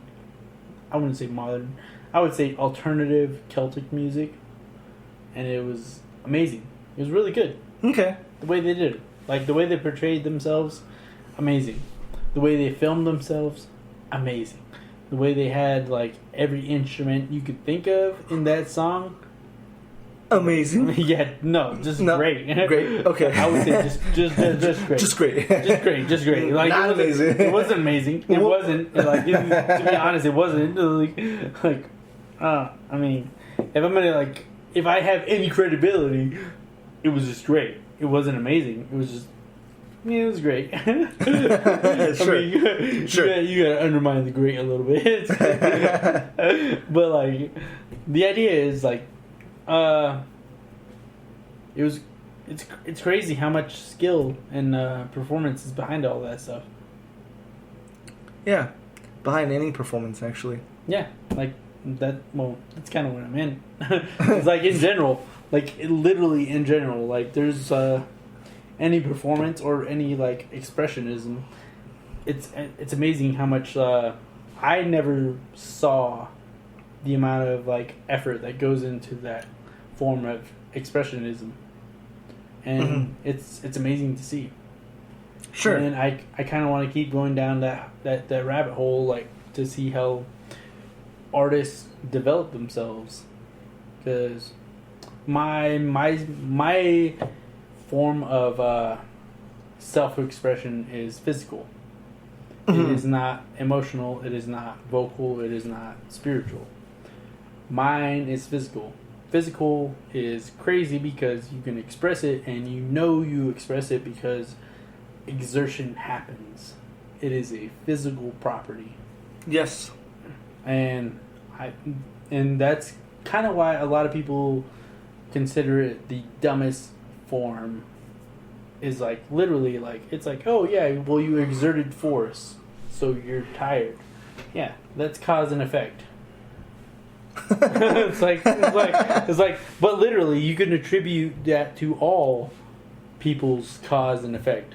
It's like a person that plays a set for such amount of time, even though it's really good and it's really good vocals, you don't understand how much effort and time and property that happened up until that point. Yeah, as a person who does vocals and also write music and stuff, it's not just skill, but also grinding in terms of like working towards what you want. There's a lot more failures than there are successes in that aspect. And you could say that about a lot of things.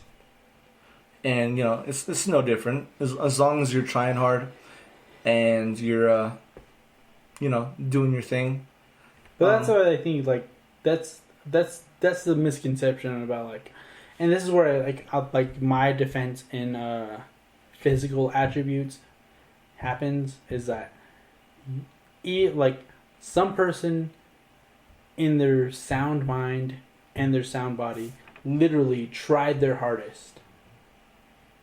Like, when you go into a cross-country meet, a boxing match, a sparring ring, any kind of thing, those two people that enter, like, the people that enter, regardless of it being, like, man on man or, like, one man versus a group. Yeah. It is literally, all those people are trying their maximum. Maximum effort, yeah. Yeah, all those people are giving their full effort. And to be honest, that's where I agree with Bruce Lee. It's like, it is the most purest form of expressionism. Is that you're giving everything, you are showing another person your true feeling, your true heart, and everything. You are showing them yourself, and you're contesting that with them. And even if you lose, you're still trying to build yourself upon that. Yeah. And I think you would agree upon this, but in each match, you're not, like, at every moment of that match, you're not giving 100%. No. Is that correct? No, I wouldn't agree with that. You wouldn't agree with that? I would, like, and well, I draw, like, even though I'm a runner from a very young age, even though I've done running and wrestling from a very young age, I've never considered myself a very good runner. I've never considered myself a very good wrestling artist because I've never actually tried at those things. Okay, so I'm not saying you're not giving anything less than 100%. Yeah. What I'm saying is that there are times we have to hold back and then push forward so that you can have the best perspective in terms of how hard you can go.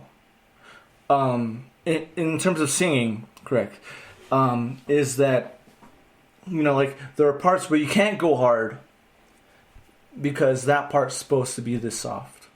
Yes.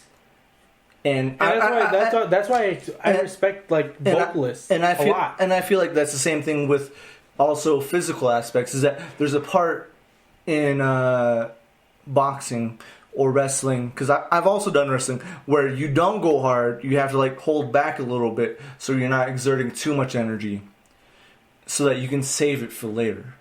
See, I've never had so I think you're mixing up, like, training and actual performance.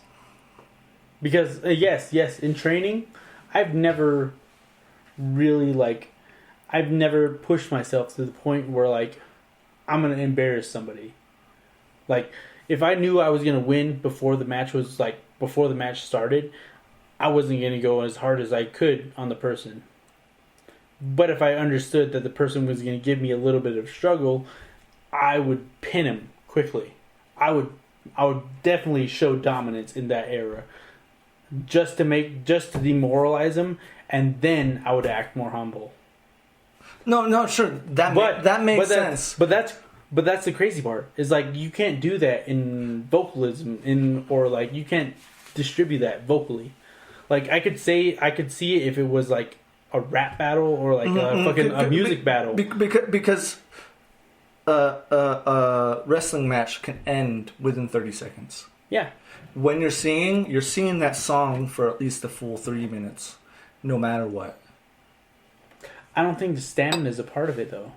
But no. There's an amount of stamina to it. I mean, especially if you're singing more than one song.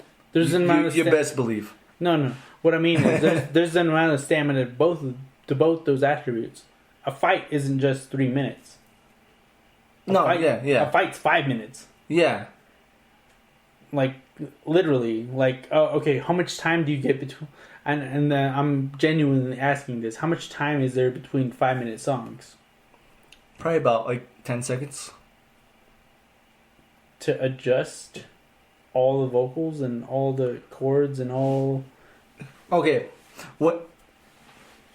Yeah, when I'm playing songs, all right, when I'm on stage playing songs, I make sure there's very minimal amount of time of dead silence. Okay. I'm going from one song to the next within 10 seconds. So I've been there for your sets. Are you adjusting before you go on set? No.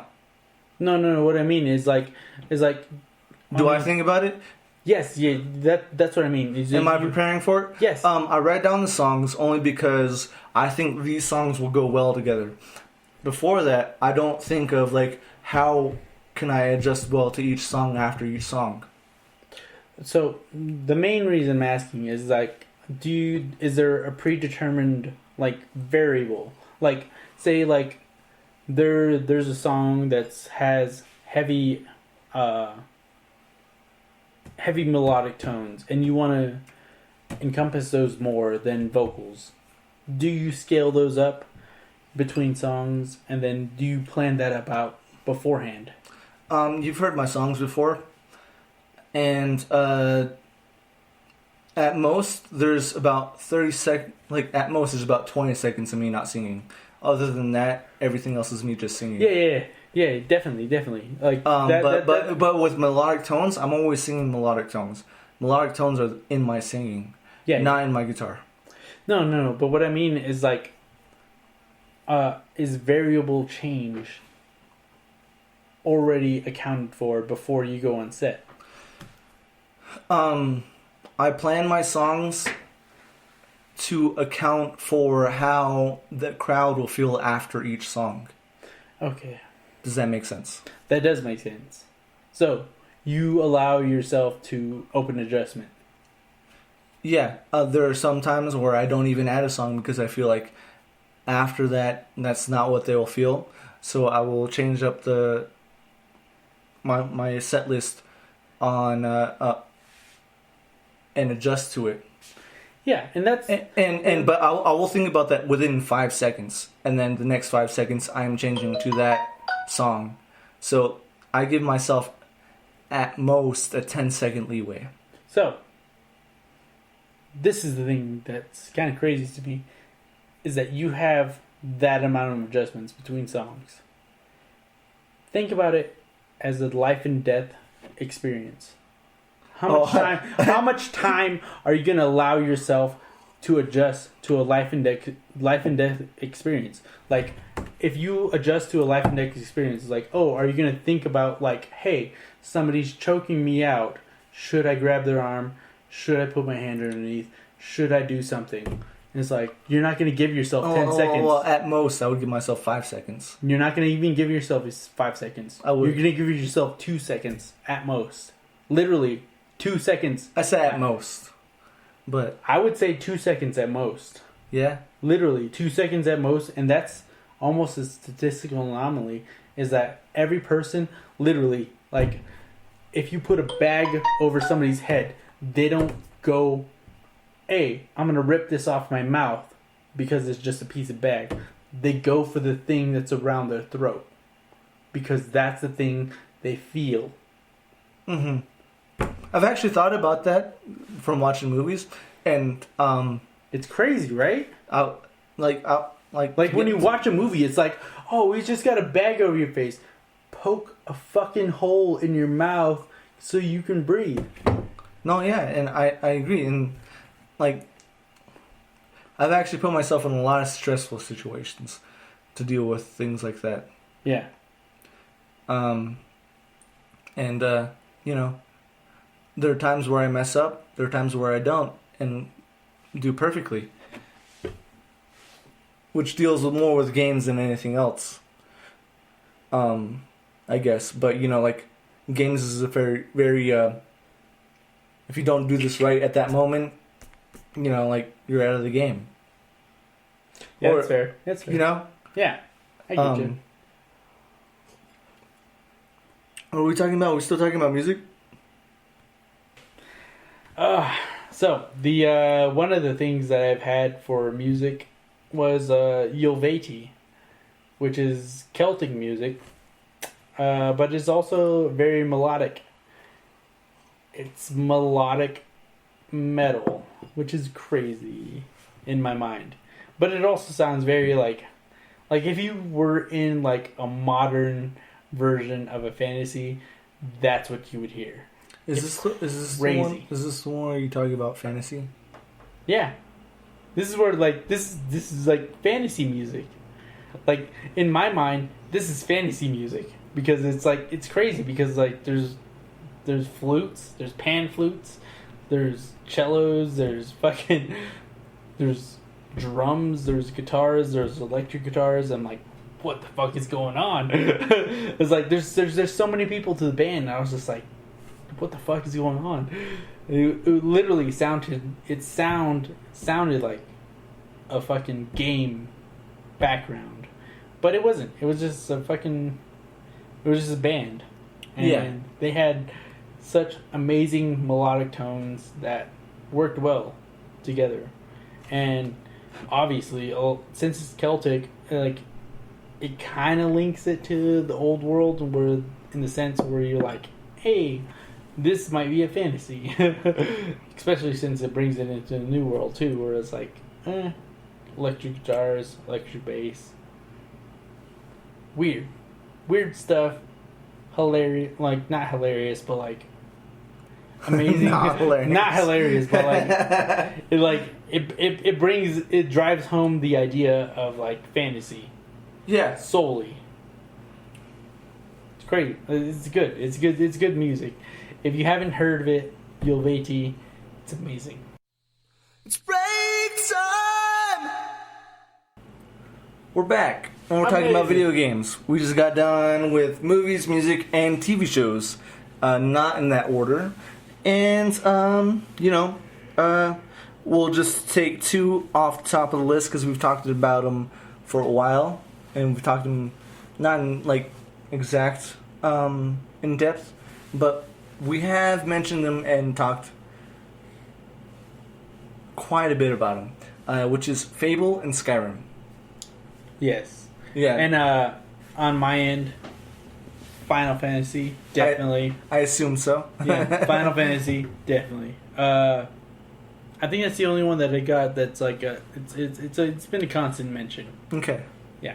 So obviously has the title fantasy, but like fantasy. It has the title fantasy in it, but like we're gonna cut that part out of it.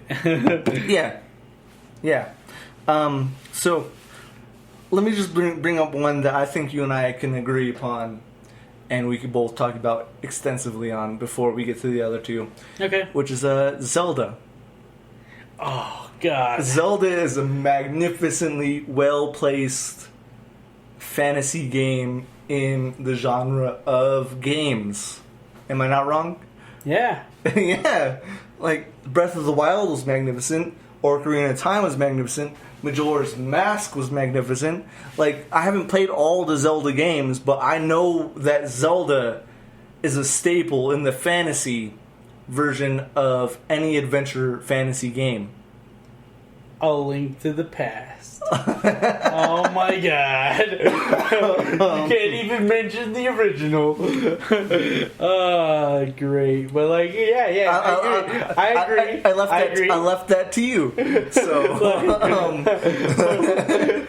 and that's the amazing part of Zelda. I saw you and I was like, you're forgetting something. I'm like, say it. I was like, this is like, all you, Mike. Get the one. I was like looking in your eyes.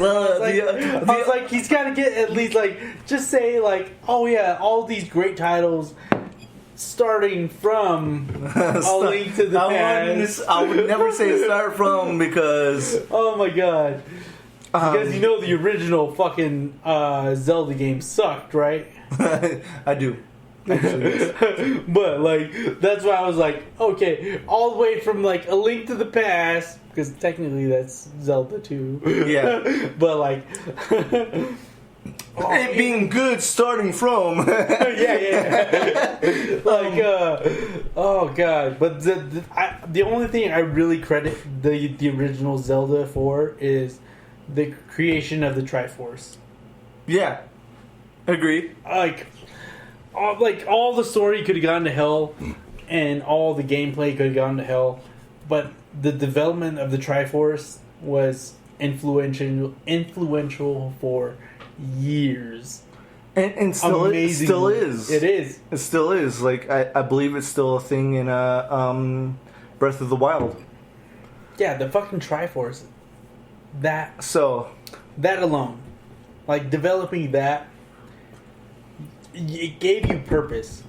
Like, literally, like, everybody can agree that, hey, this culture was protecting this part of the forest, and this culture was protecting this that part of the forest. Yeah.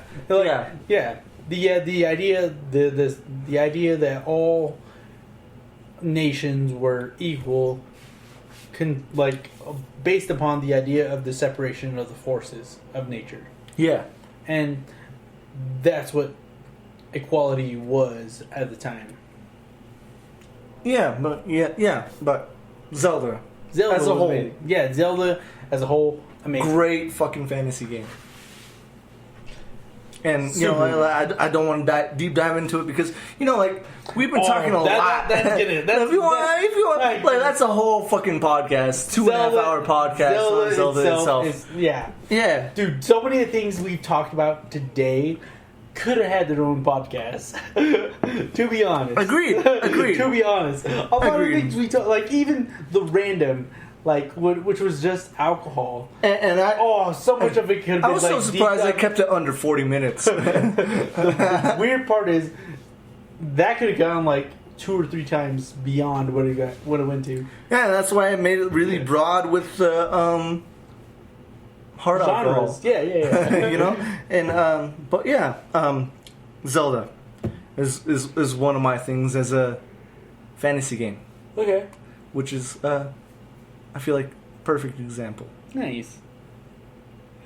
So, I'm going to go with Kingdom Hearts because it encompasses other things. No, heck yeah.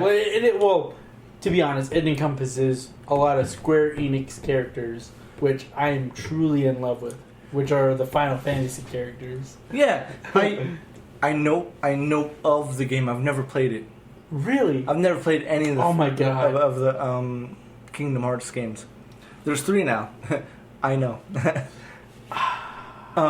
So it's one it's literally one of those it's one of those games where you're like the build up was super hyped and then like they had this prolonged like time period where they were like, hey, let's just get the 3, and it was like, fuck you, and 3 didn't come out like 12 years later. Yeah, it didn't. Like most of the times it was like, oh fuck, it's like, why don't you just release 3 already? And it's like, it's been years. But to be honest, they kept the same voice actor for the game.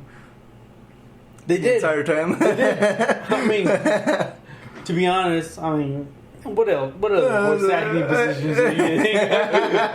If you're playing Mickey Mouse, if you're playing Sora, you're playing these other people, like, like, what other jobs you getting, son? But the idea was, like, literally, it's like, alright, like, the build-up, the hype to it was great. They kept their fans interested forever. Yeah, longer than like any normal fan would have been. Like 4 years to keep your fans hyped for 4 years in a gaming community, that is unheard of. Wild times. From 1 to 2. No, is what you're talking about, right? No, I'm talking about like 2 to like 2.5. 2.5? Is there a 2.5? There is a 2.5. I have no clue about this. Like I said, I've never played any of the Kingdom Hearts, so. But like, I mean, even the 1 to 1.5 was like years.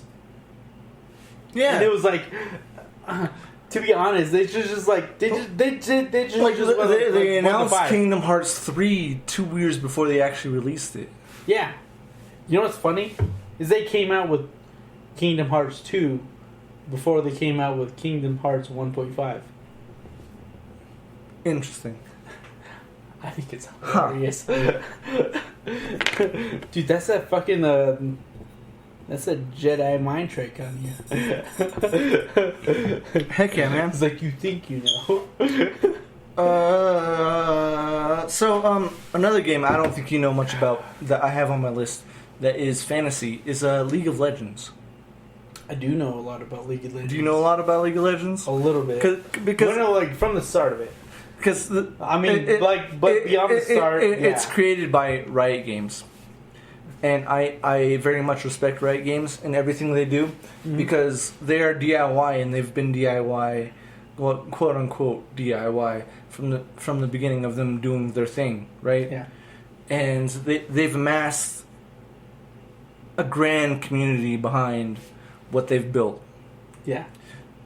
And in respect to that, they've also amassed a great amount of story behind each and every character they have behind what they built. And believe you me, there are plenty of characters that just... Ugh, there are just so many characters that have so many good stories slash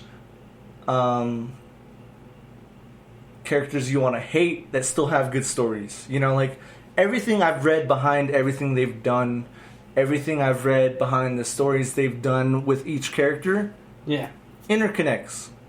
You know, like there's so many regions of what they're doing upon Runeterra.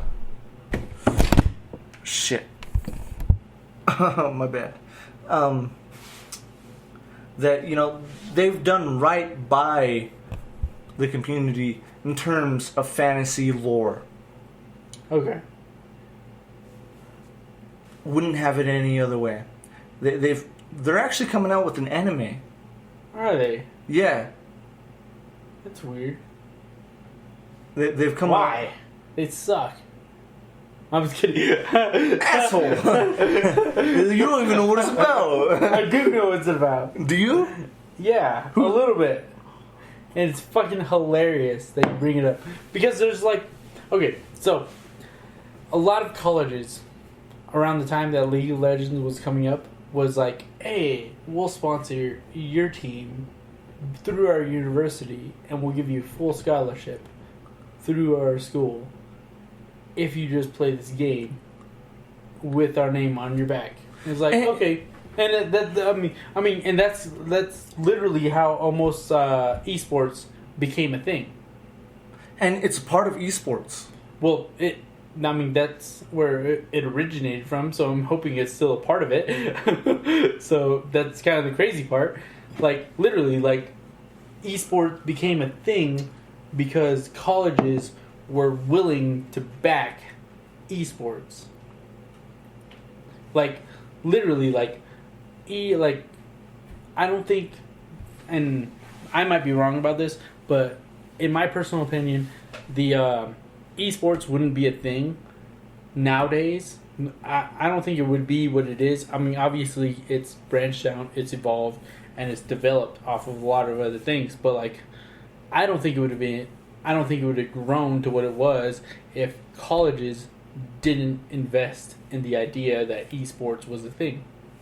Because a lot of people, like a lot of colleges and universities, offered scholarships to esports teams. Like, one of my good friends that I hung out with, Tillman, his roommate actually dropped out of UCLA to play more League of Legends.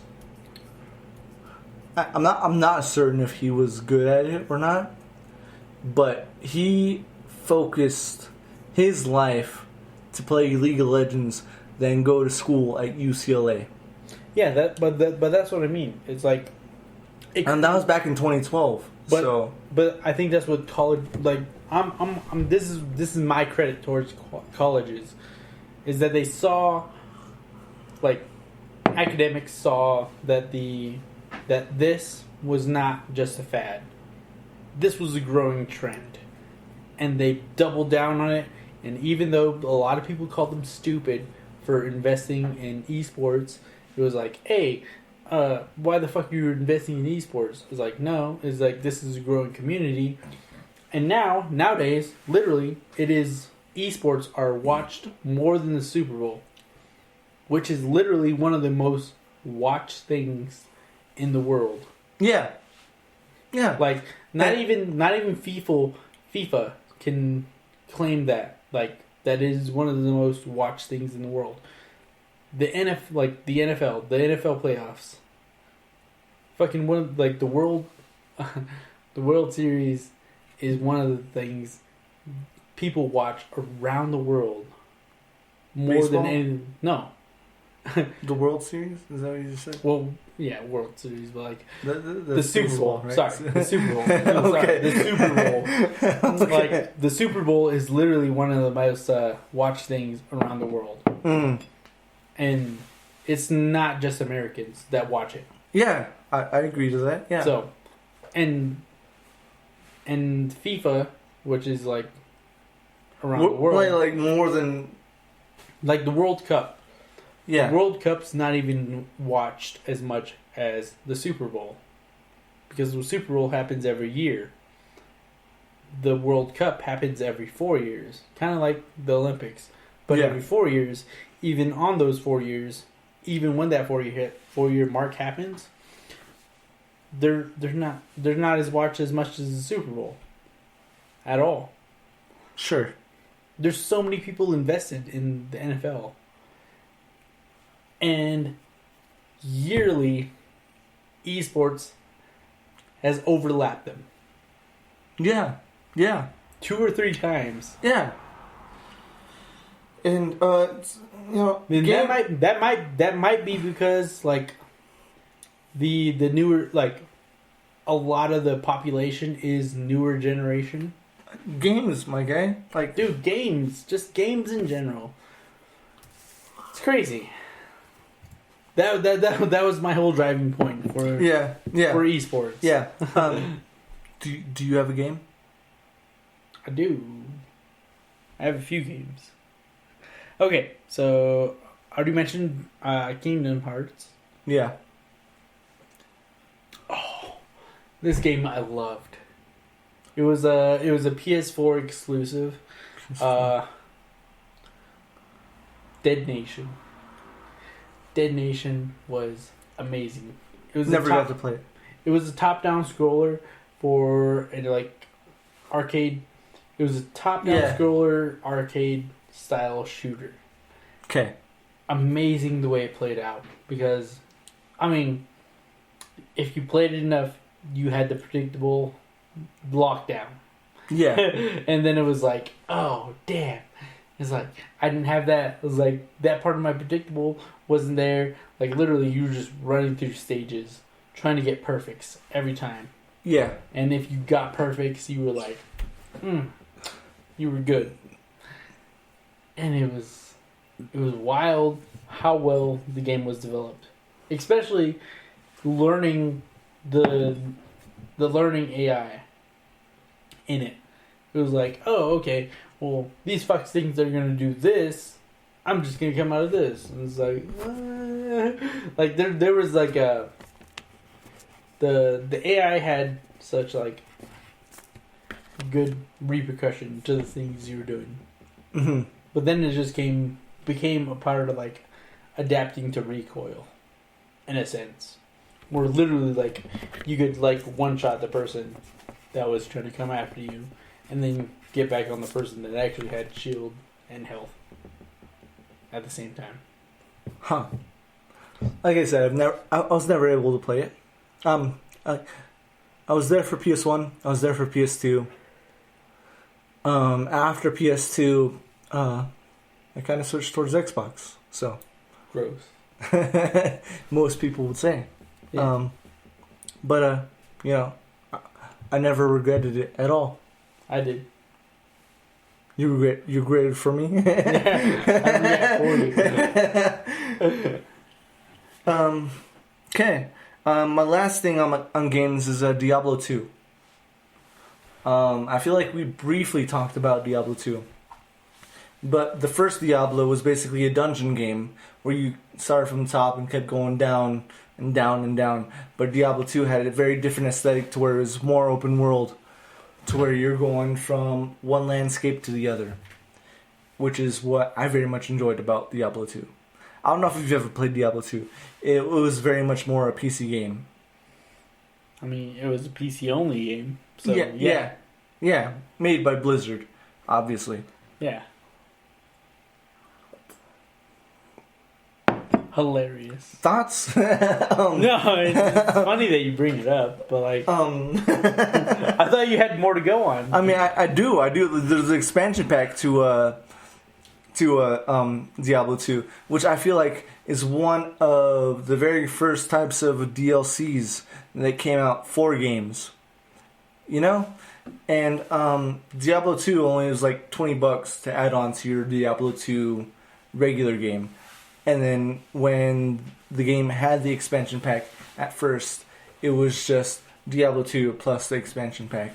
And then if you bought it as a whole, you could play the entire thing through.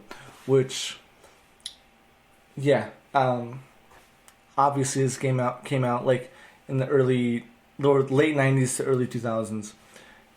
And so when you played it, it was very much... you play through the first part, you get to hell, and then you beat Diablo, the devil, quote unquote. And then after that, you face his brother, Baal, and then, you know, there's a whole other section for that. And I feel like that's one of the first forms of DLCs I've ever seen. What? What do you mean? Your first form of like DLC is watching. I've ever seen. Yeah, it's watching somebody else. I feel like you fell asleep. I did. A little bit. It was too long. It was too long. My guy. Oh. It's not on me though. That's fair. That is fair. I explained it very well. You did. You articulated everything clearly. And that's the part that put me to sleep. But articulated greatly. So, should we just skip through anime? Like, hold go on. through that quickly, unless you have another game? I have a shitload of anime. What the hell is wrong with you? What the hell's wrong with me? You're falling asleep on me. I see you closing your eyes. What's wrong with you? You went from music, games, you never talk about anime, ever. I have so much for anime. That's why I saved it for last, but you're falling asleep on me. Because you're talking about games. Because I'm talking about games so well, you're like, I already know this. Like, yeah, like, oh gosh. God. You're such an asshole. It's like, why am I listening to this? I'm just kidding. God, no, okay. I'm sorry. I explained it so well. You did. Hilarious. It's hilarious that I don't remember. I'm so mad. You don't even remember what I talked about. I'm so mad at that. Oh God. Talk about your anime. So, anime. The 7 Deadly Sins. Oh my God! I feel like this is why the hell did I not think of that, dude? How do you? That's what I was thinking. Is like, how do you not think of? Like, if you think fantasy, how do you not think of the they just came out. They just came out with a new season on Netflix. Literally, like, not even a week ago. Yeah, and it's like amazing. I haven't seen the season. I've seen every season up till then, and the movies. I haven't seen the movies, but it's wild. It's like just like even if like. I'm not interested in that. You know the guy who gets powered by the sun? Escanor? That guy is OP. Kinda. No, it's not even kind of. I feel like that guy could take on Meliodas. Can't. Okay, Meliodas, without his fucking little dagger thing, he could take on Meliodas. Without his fucking... Full counter? No, not the full... He can use full counter with any weapon. Can he? Yeah. He can, yeah. True. Like, the thing that's special about his legendary weapon is that he can divide himself. True. Yeah. But I stand by what I said. See, that character's OP. And I don't think that at all. Is it because of the new season? No. Not at all. Because he took on like a couple of the most like most powerful characters in the series so far. No problem. Not even that. Actually. I think they're underrating his, I think they're purposely underrating his power. Purposely underrating Meliodas' power. Because even when he got his... Okay. I'm not even saying that Meliodas is overpowered, because he is. Yeah. But on top of Meliodas being OP... Mm-hmm. Escanor is also OP. But I think Meliodas is way more overpowered than he is. That's my point. I think Meliodas is way more overpowered than he is. Sure, I can see that. Because you gotta think about it in this sense. Well, he's one of the 10 great sins. He is one of the 10 sins, but he's also the most feared of all the 10 sins. And even when he was a part of the 10 sins, they were at their best levels, and they were still afraid of Meliodas because his power overpowered everybody else's. Literally. But Escanor could take out at least 8/10 of those sins. Okay, is that not right? Okay, so on that, this is my counter to that. Even though the 10 sins are super badasses, super badasses, they can take out what do you call it? An archangel. Every archangel was scared of Meliodas, even if all 4 archangels fought Meliodas. Are archangels introduced before the 4th season? Yes, they are. Are they? Yeah. I don't recall this. Yeah, they are. They're introduced even though they say that, hey, even though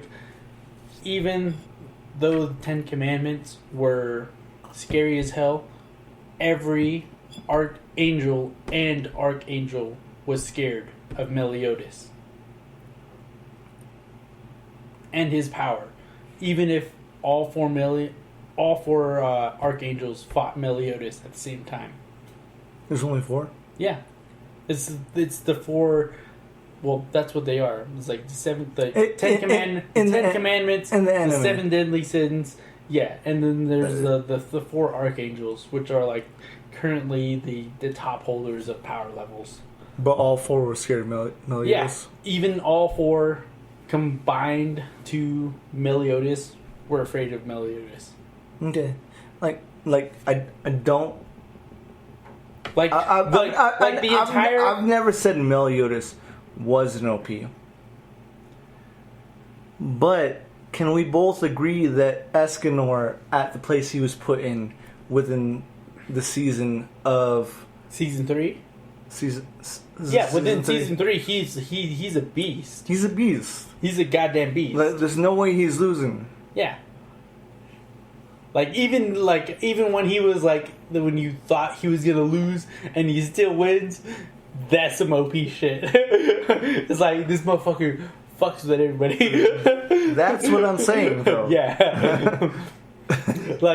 Dude, I still have those feels too. Escanor, even when Meliodas says, "Oh yeah, he's greater than I am,"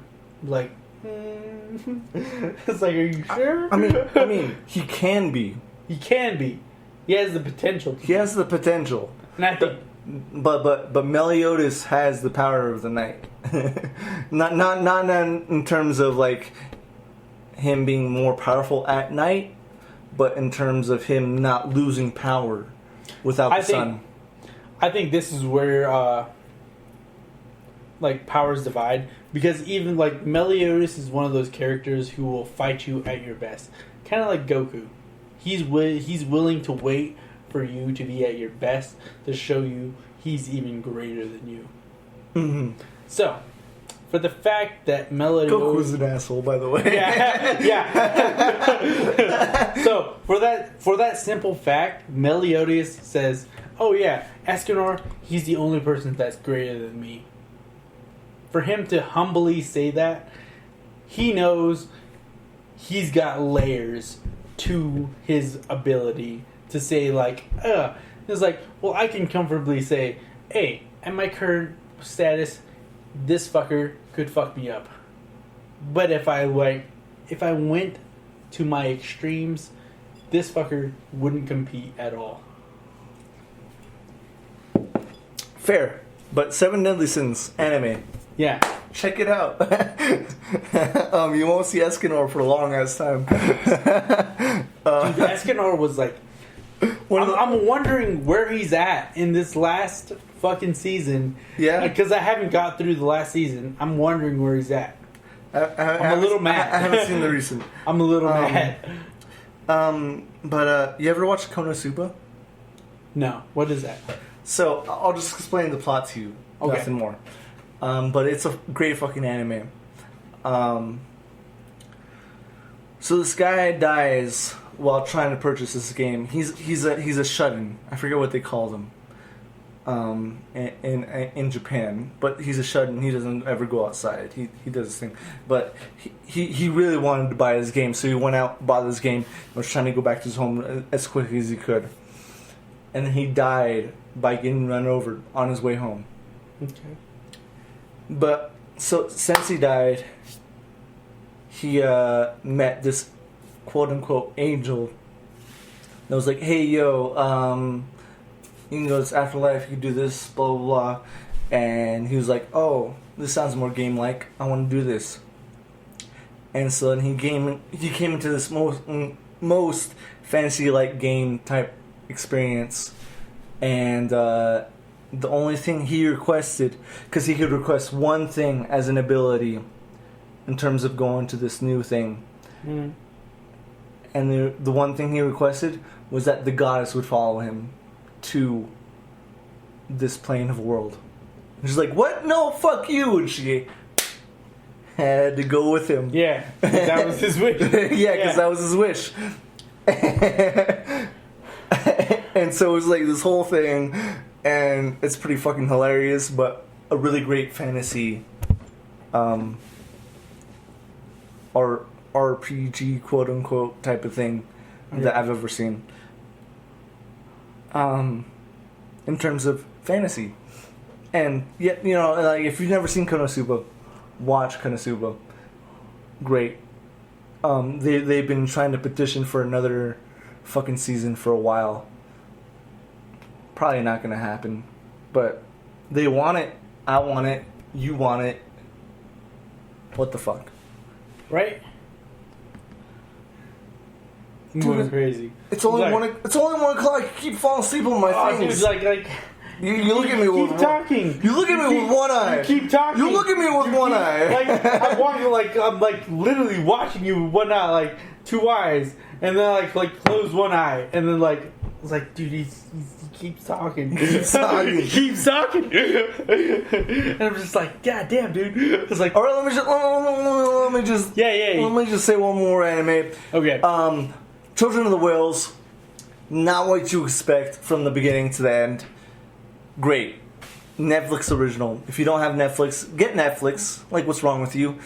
Not sponsored by Netflix, obviously. Yeah, obviously. Obviously. But yeah, Children of the Whales, magnificent anime. Deserves a second season. Probably won't get a second season, but yeah, whatever the fuck. What do you got? Okay, I got two. Baki by Netflix. I'm just kidding. It's not by Netflix at all. Technically, it's a Netflix original. No, it's not. It's truly not. It says it's not. Like, you say it's not. It's not. But Netflix can claim it as an original. They can't. I mean, they bought out rights. They have. They bought out rights. They have. But it's not their original. They have claimed it as original. Yes or no? mean, if you're looking at it, I'm asking for a yes or no answer. if you're looking at it in terms of money, yeah, they paid for the right to say that's their original shit, but it's not. I mean, it's truly not. Yeah, I mean, fight me on this. Do it. What do you mean fight me on it? Fight me on it. Tell me that's not their own original series that literally Netflix bought up. All I said is that Baki is known as on Netflix as a Netflix original. I would disagree. Is that just here or across the states? No, I would just disagree in general. Yeah? Yeah. Okay. You know why? Well, the main reason I say I disagree... like, most Netflix originals are not Netflix originals. Yeah. I agree upon that. They're just stuff they bought up. Yeah. But Baki was seen because it was a Netflix original. I doubt that. I truly doubt that. Because I've watched enough anime that YouTube recognizes me as like an anime watcher. Even before Baki appeared on Netflix, I've got things about like how like, oh yeah, this is amazing. This is No. This is the new thing about Baki. I'm not saying and it's crazy. I'm not saying that, right? But most of the people that have seen Baki has seen it as a Netflix original. And I disagree. You disagree with that? And that's entirely what I'm disagreeing about. Is that Baki built up such a great fan base. They had such a good following that Netflix bought that up, and now it's just a Netflix original. Sure. So they didn't buy a very poor, unlikable anime. They bought a very popular anime that had a very good fan base behind it, and now it's a Netflix original. Yeah. So they let somebody else handle the fan base and the building of the story and the plot line and everything else in the storyline. Like, they let somebody else do that. They just bought up the popularity of it. And they had the money to do it. They most obviously did. Yeah.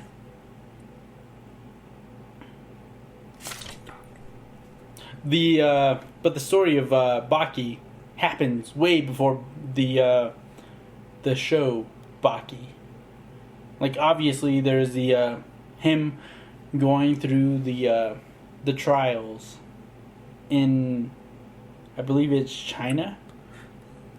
So from what I'm looking at, it says a weekly Shonen Champion. It was originally serialized from 1991. Yeah, it was an old show. Well, not an old show, but an old manga. Different than the show. Correct? Kinda. Yes. Yes, a manga is different than the show. Than the show. Yes. A manga is different than the show.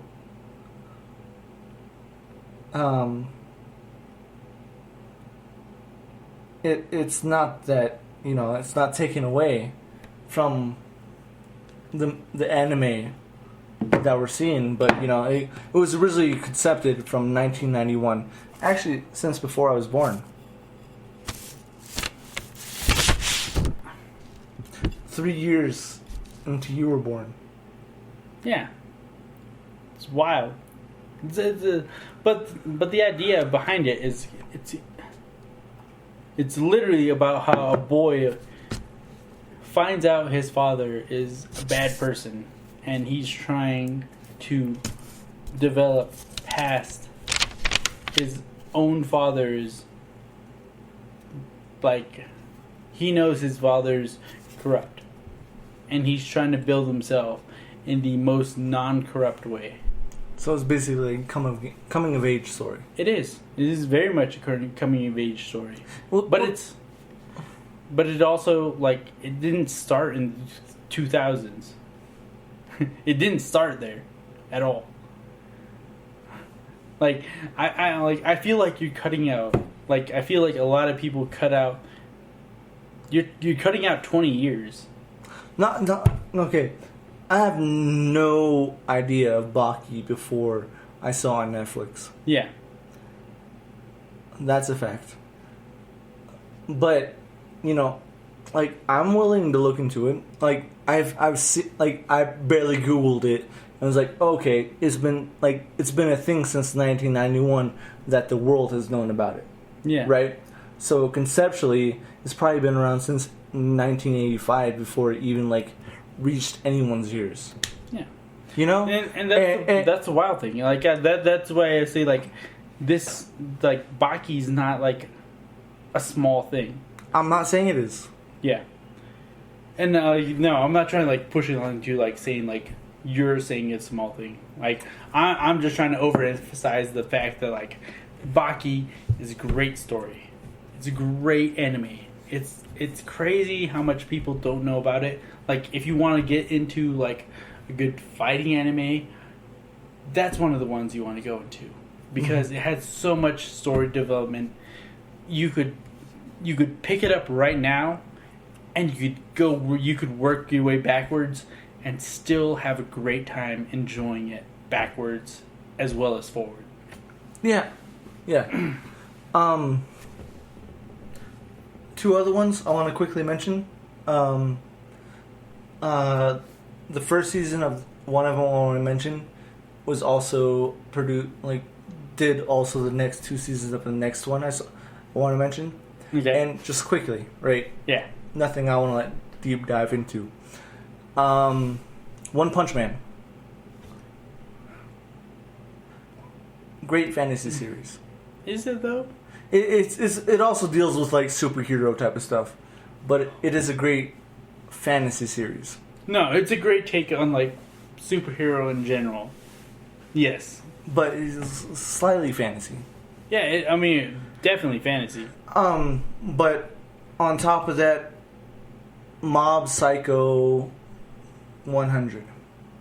You ever watch that? No. If you have Mob Psycho 100. Yeah. Okay, that's a show.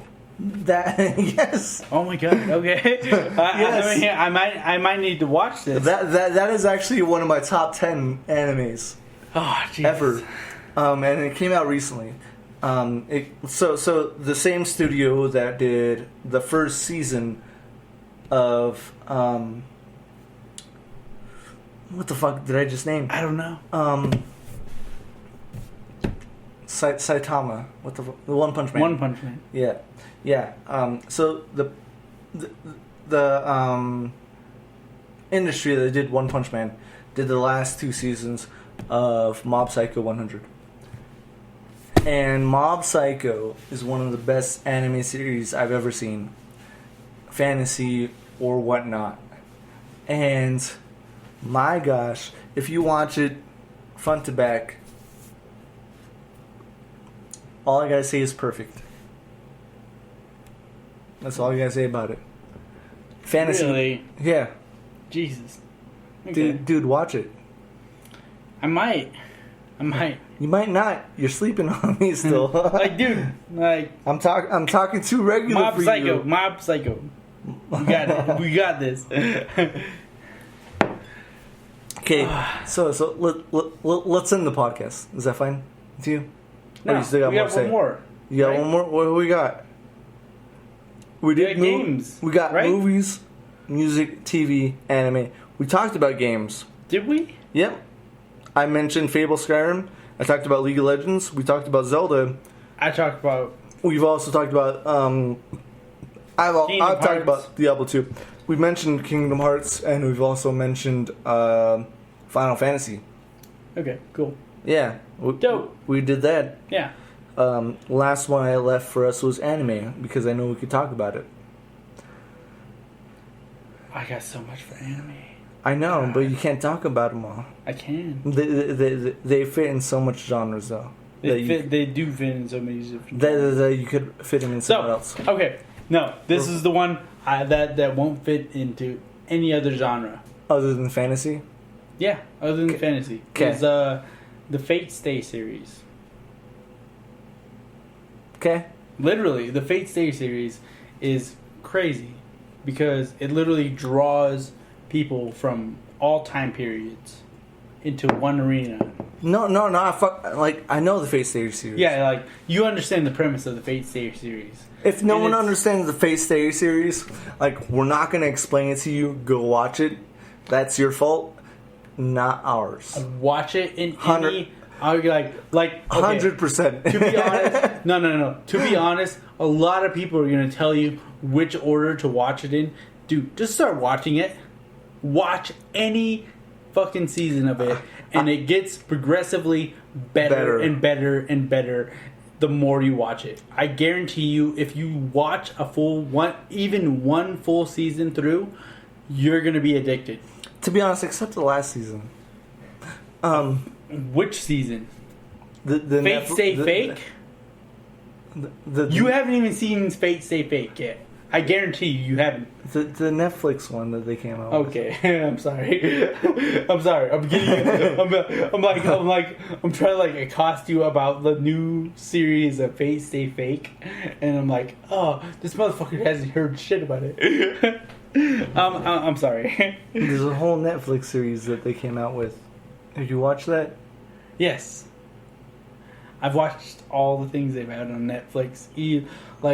Regrettably, even the thing on the what the hell is it? The Fate Stay Guardian thing. What the fuck is it?